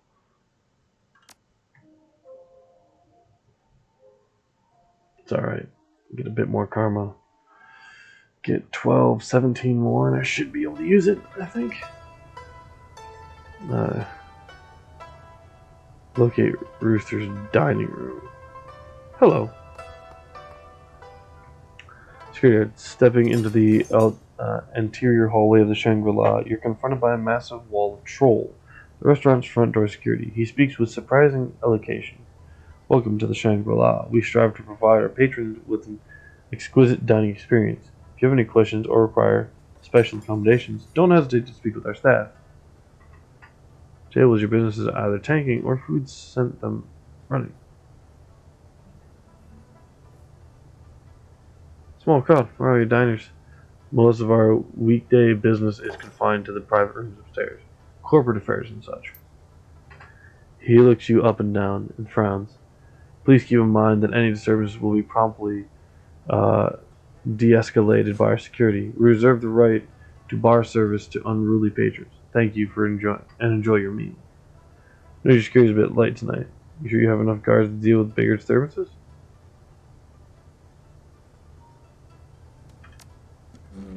With a puff of his chest and a shake of his shoulders, the troll assumes a more aggressive posture.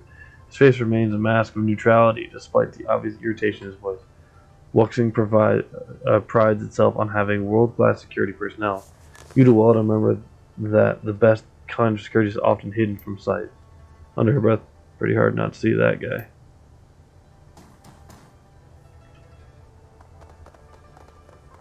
Alright, so...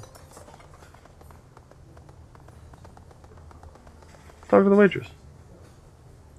Waitress, swamped with orders, is caught unaware by your approach. Oh, well, welcome to the Shangri-La, sir. Our host will see you as soon as she gets back. We're going to wait in the lounge. It'll only take a second. A loud exhalation escapes through her nose, and her eyes dart towards the kitchen. She musters an empty smile and nods in false hospitality. What do you need? Look for someone. Mr. Lowe. He has a reservation here tonight. I'm sorry, I'm not familiar with the name. But a hard-working waitress like yourself has good faces. You certainly remember this man. Shows a big orc who's got a nasty scar on his cheek. She fiddles with her scratch pad and eyes the plenteous orders scrawled across its top page. For a moment of consideration, she speaks. I might know the orc. If he's who I'm thinking of, he only comes around a couple of times a year. Never served him, but I've heard he gets real pushy with the other waiters. Pushy, huh? Why's that? He's allergic to shellfish, I think. We get so many orders, sometimes mistakes are made. A hint of fear flashed across her face. Ah, I didn't just say that. I can assure you our service is second to none. Joseph peeks over her shoulder. He must have heard where the orc and Miss Lowe are eating. She has to make sure allergy-related orders get to the right place.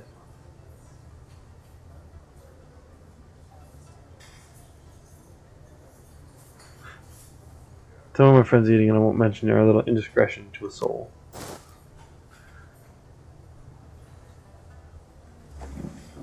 Sir, this is the Shangri-La. We have over 24 private dining rooms in addition to our main dining floor.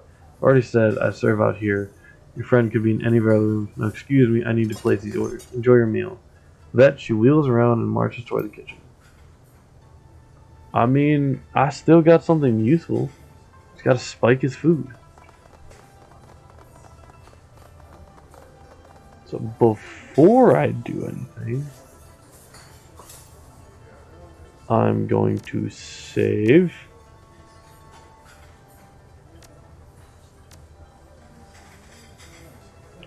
I'm going to try and go in the kitchen and see if I can find some shellfish. A heady aroma of spices and sweat bombard your senses as the cooks move through the kitchen, scents churn in their wake. Some sharp, some sweet, some altogether unfamiliar, but all delicious. The chef barks an order to his assistant, searing fish, and whirls around muttering fervently to himself. He stops short once he notices you standing in the kitchen. I told them I needed an extra server, not a hobo. Shoo! He gestures towards the door and returns tasting an array of sauces. I'm sorry. The chef peers at you over a mountain of oysters. No guest in the kitchen. Out. Are you Yan Lung So? Word of your magnificent cuisine has spread even as far as Seattle. It's an honor to meet you in person. His brusque demeanor relaxes. Ah, a fellow epicure. I suppose I can make time for a fan all the way from, where said? Seattle? Quite the trip you've made. What do you need, sir? We can along. Just have a question. Just make it quick. I've got 60 seconds before I have to pull these prawns out of the boiler. I'm looking for someone in the restaurant. Hello. Private dining room?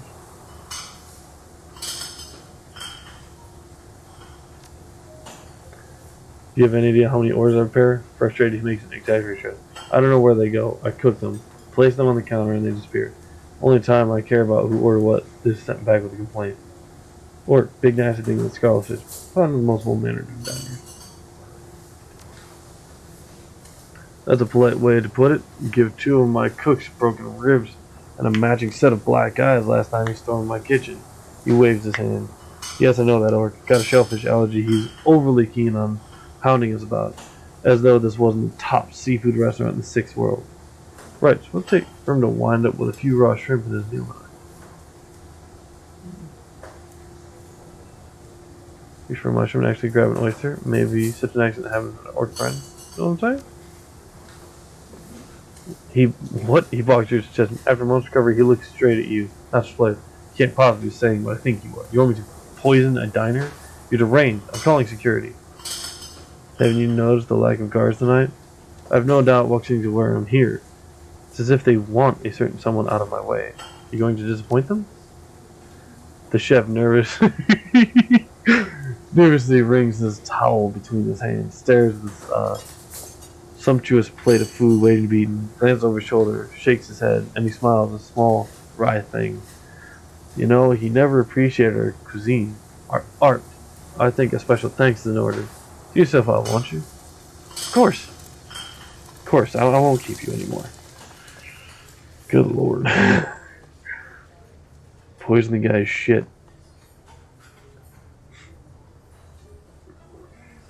The gnarled bar stool offers little in the way of comfort. A quick look around reveals the disparity between the restaurant proper and the bar, the latter of which appears neglected in comparison to the pristine dining room. Old dried drink rings dabble the counter's uneven surface, and angry scratches run down its length.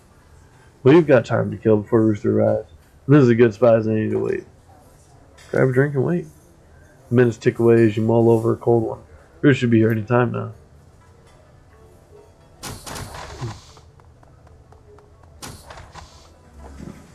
An alarmed waiter in a tousled uniform stumbles into the kitchen. Chef, we have a problem. A big problem. Cut the drama, cork mage. We're working here.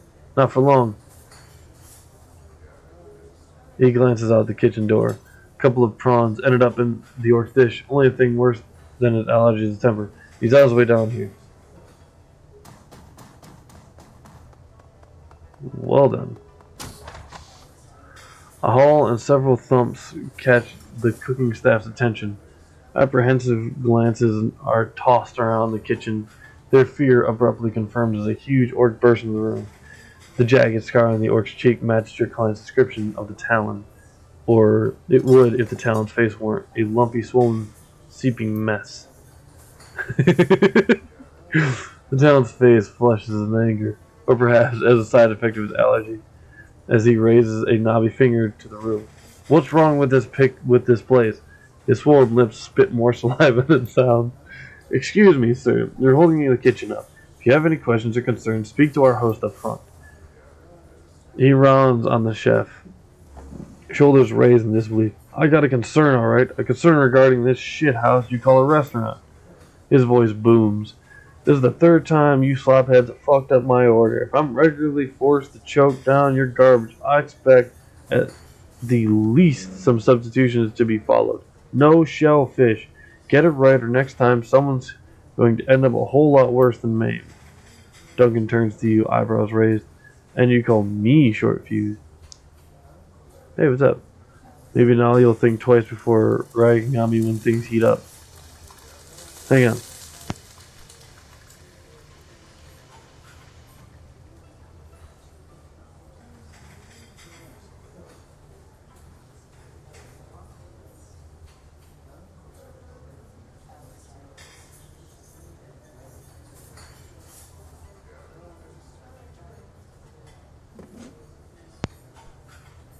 Whatever, man. It's been a while.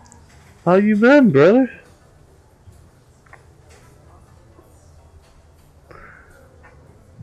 Hell yeah, thanks, bruh.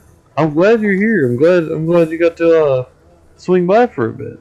I've missed you, man. It's been a long time since I got to chat with you. Oh no, really? That sucks, dude.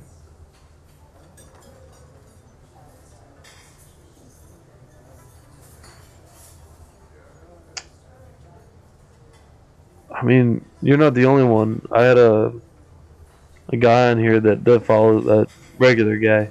Um, he got on here. Apparently, he lost his job because of COVID, and he's only got enough cash to keep him floating for a few months.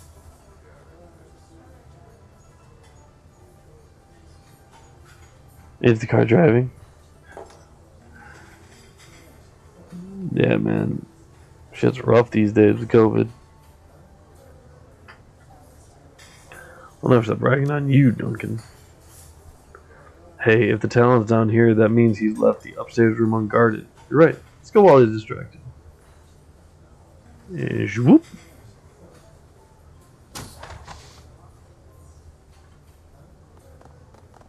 Come on. Let me. There we go.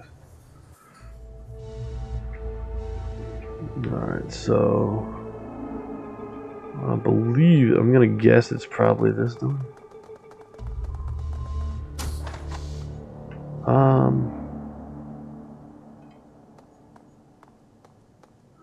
Inside the private dining room, you're immediately greeted by the piercing stare of two massive dragon statues. The flickering lights are just bright enough to illuminate their bronze bodies, the effect an eerie illusion of slithering scales. Across the room stands your target, Chang Tsung rooster low, hands trembling at his sides. A single anxious guard stands near the door. Something has them on edge. The Talon is missing. Sweat drips down Rooster's gaunt face. His eyes dart back and forth across the room, trying to size you up, assess the situation. Without support, he appears nothing more than a trapped rooster who, without his talons, is defenseless in an effort to invoke a sense of authority. He raises his voice. Who are you? What do you want?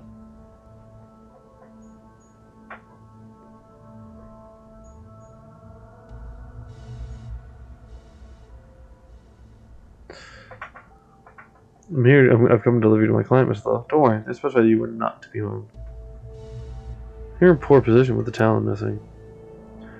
His anger flares. How dare you speak to me as if I were a child? Zoo, where is the talon? Where is the rest of my security? A second passes while his eyes scour the room, looking for someone, anyone, to come to his aid. Never you mind. Just get the street tramp out of here. Yes, sir.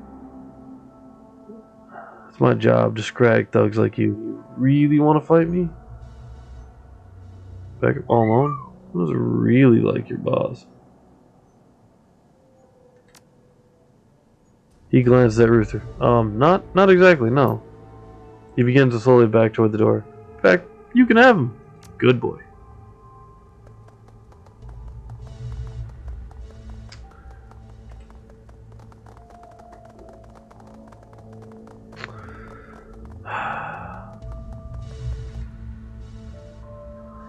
No, wait, spare my life. I beg you, please. Drops a spit spatter from his mouth, his desperation obvious.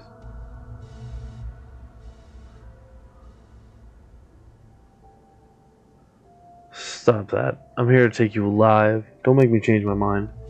Listen, Seattle. We may have Rooster, but these stiffs were probably just a handful of his guards. Could have more downstairs. We can't leave the same way we came in. Oh, that's the wife. 1 second, brother.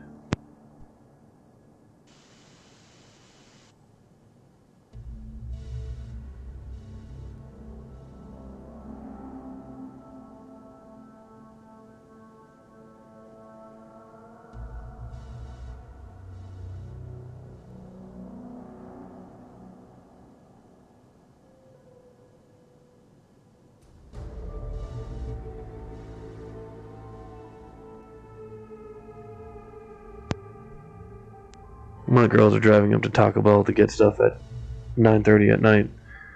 They're calling me like, "Hey, you want anything?" Not really. Like, I like Taco Bell, but they took my favorite thing off the menu, so yeah. Maybe we can't leave the same way we came in.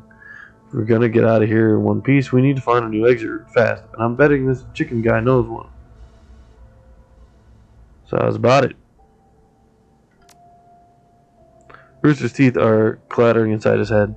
His frame shakes uncontrollably. The realization that he's at your mercy, with no one left to defend him, is setting in.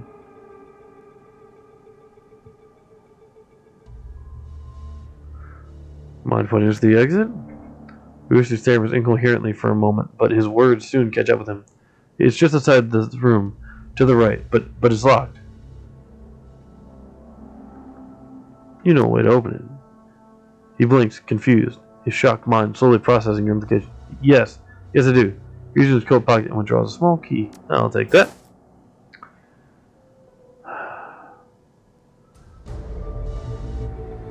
From all harm, huh?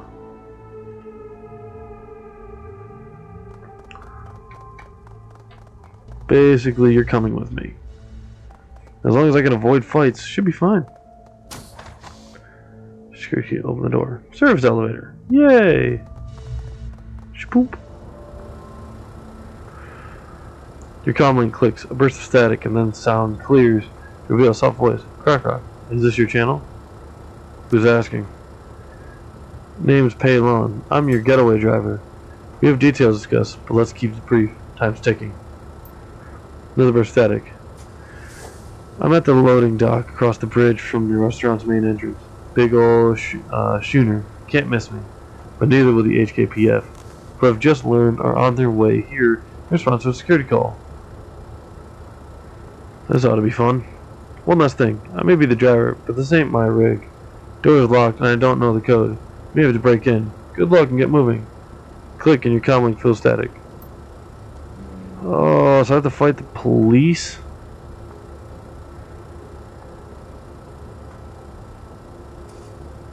I really hope not.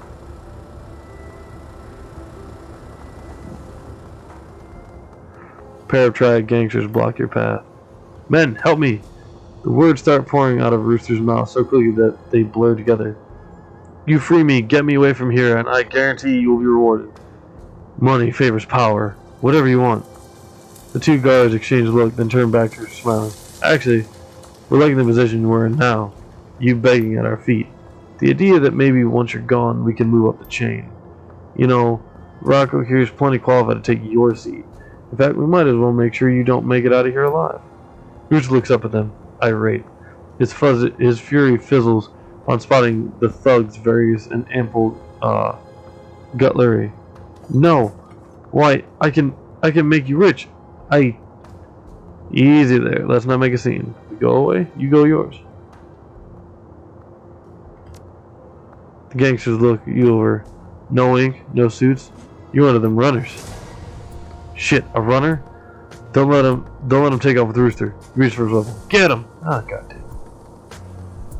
At least Rooster's not a particularly bad spot.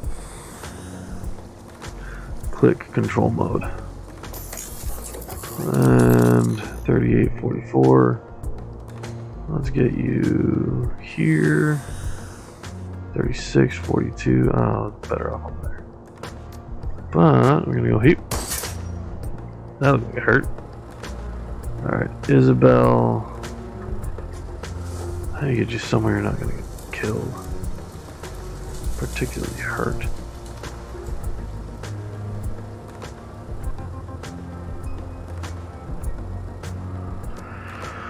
I can move you about. So put you there. Bag. Poof. Damn. Gobbet. Can't put you too far. I can go. Aim. Duncan.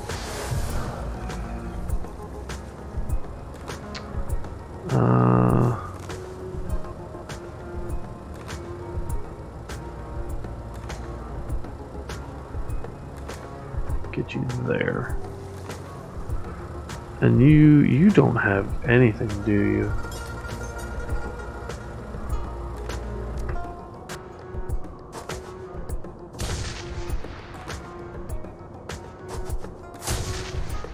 Ow. Alright.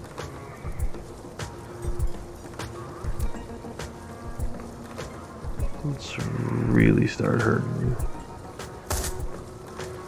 That did do a lot. 46. Click this. Click this. Ha. Aim shot. Look at it hurt. Take you out. Got it. Acidic frog. 10 damage. And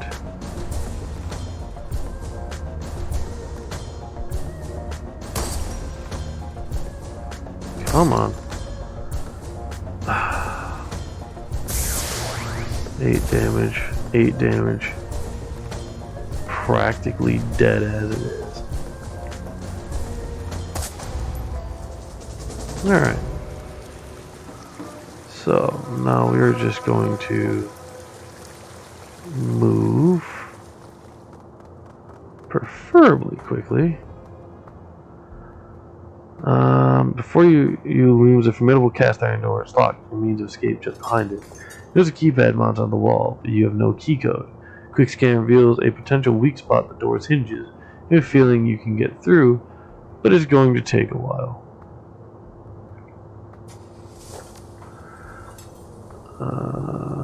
Uh-oh. Killed Johnny the Talon. Talon bursts out of Shangri-La, nearly tearing the doors from its hinges despite the fleshy lumps that have transformed his face. Unreadable swollen mess, his rage is clear. At sight of Talon, you see Rooster's body relax. His voice cracks.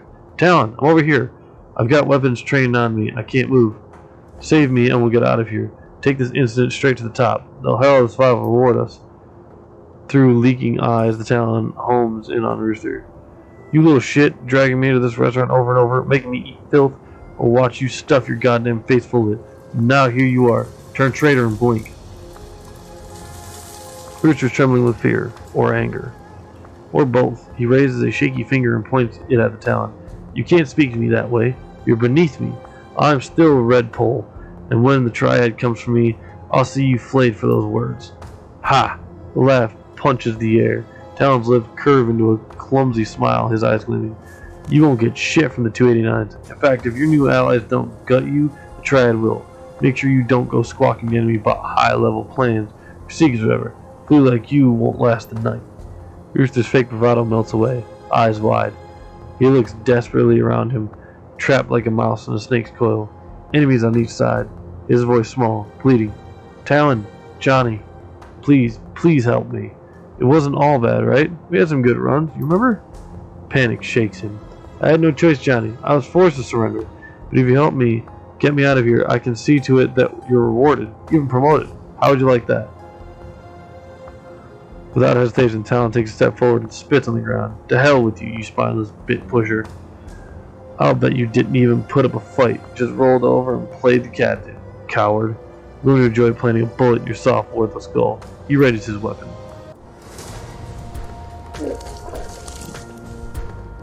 I mean, food poisoning helps. That's a sniper. Oh, there's a lot of them. I do not feel like dealing with this.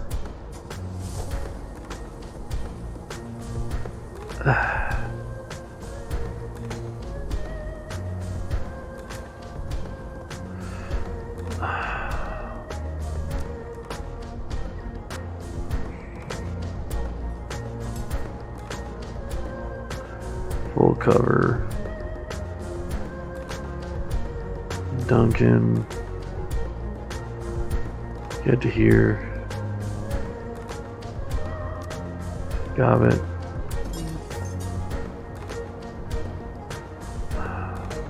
Get over here. Summon a spirit.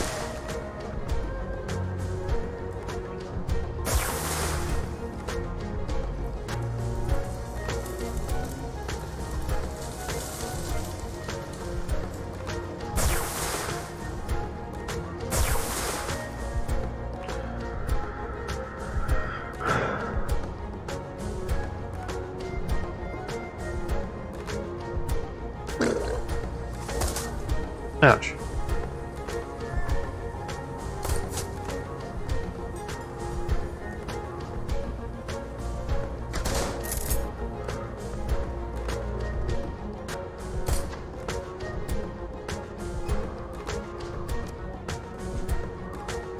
Door. Stop working on the door.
Oh, nice.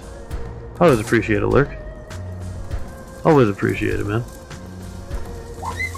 I'm glad you're having fun with a wife, though. That's really nice. Man, how long are you gonna be working at the fucking door?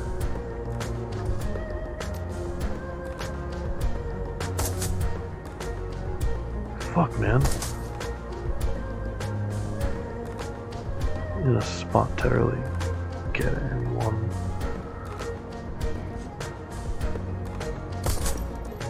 Lead, motherfucker. God, it's not either. You there.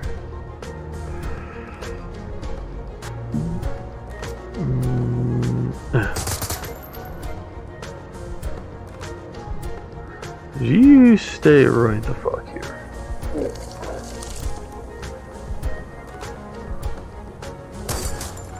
Ouch. Do you mind? Ow.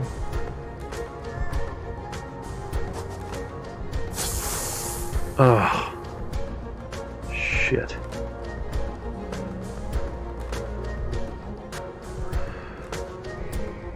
Can you heal him?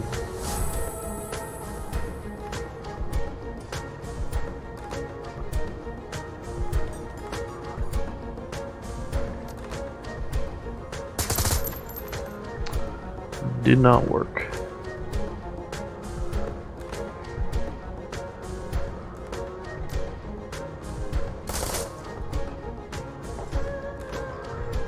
You don't have a gun at all.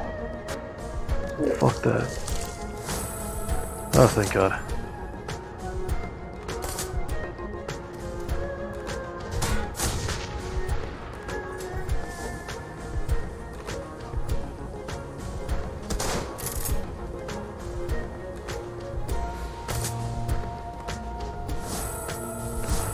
Alright, so you get the fuck out of here. Can I get you all the way there? That was me! Shit, that's not what I wanted. Can I get you? I can get you into here. I can get you all the way gone.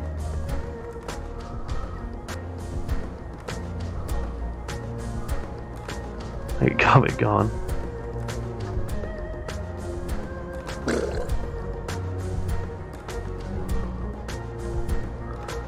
As long as nobody comes running in here to try and kill me. Well, that'll be my turn. Come on. Later, bitch. Gone. Boom. That's how we do it, man. Keep crew alive, extract low. And I also did it without him taking any damage. The boat sways languidly atop the water. Insulated walls stifle outside noises, as if the chaos just beyond the door belonged to another world. Its interior is cramped, made smaller by maritime equipment protruding from the walls. The sense of sea and moldering wood dominates your senses, ripened from years of perfunctory cleaning. Finally, a safe place to rest. Rooster flinches at your approach. When he speaks, he tries to sound confident, but his voice cracks. The 289s are going to jam you up for this, and you just wait until the Talon recovers. You'll be dead by the end of the week.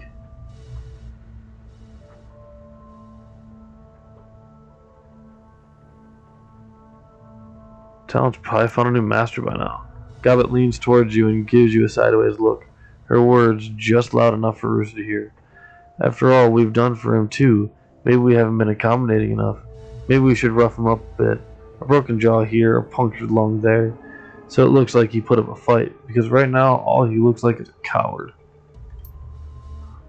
She smiles dearly at Rooster's wide eyes and gives him a little wave. How thoughtful, Gobbet. But our client said he wants Rooster unharmed. Maybe later.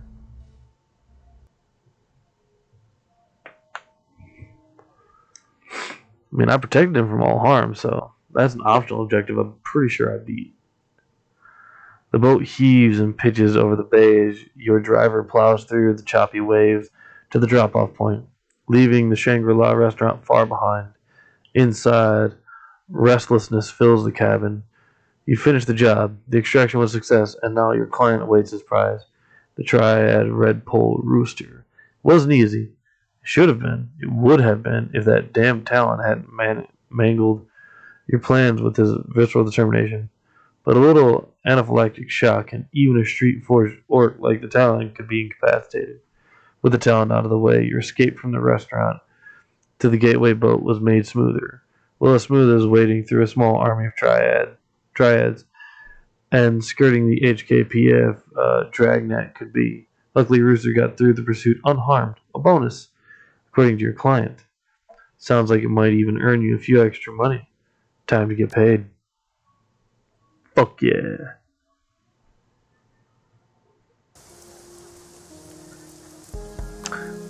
Fuck yeah.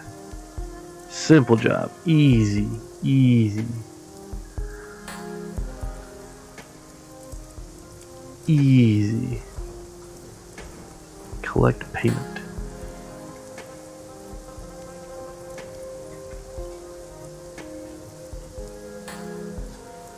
Actually, you got me a freeze. They give it to us as extra. Alright, cool. That's cool. Hey. How are you? Okay. Yeah? I'm still in the middle of streaming. Just so you know. No, not streaming. Or, yeah. I'm going out to... you know what? You're going out streaming? Yep, I'm going out. I see. The pop I just got you for Christmas. We're gonna make for Christmas for your birthday. Is that okay? That's fine. I don't care. Bye. Me too, bye. Sorry. Get that to 6, and then I get my range combat up another 11 points. Hit confirm. Boom. Alright, cool. So now I get to go and grab my money. Figure where the hell my boat is. There it is.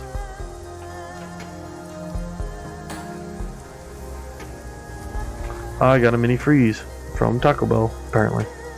Look at that. I'm special.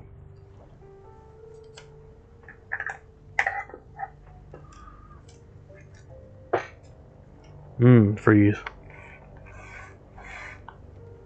Delish. Mission computer. I want my money. Any messages? Nope. Alright, cool. Jobs directory. Claim payment for his kidnapping. The client is pleased with how you handled the situation. Rooster Low has been very contrite and forthcoming, due in no small part to the violence with which you handled the opposition. Your payment is attached. Sweet. And there's that. Boom. Alright.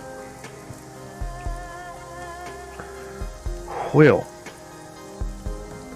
I have 2 more jobs to do that I know of right now. But I don't think I'm going to be doing them at this time.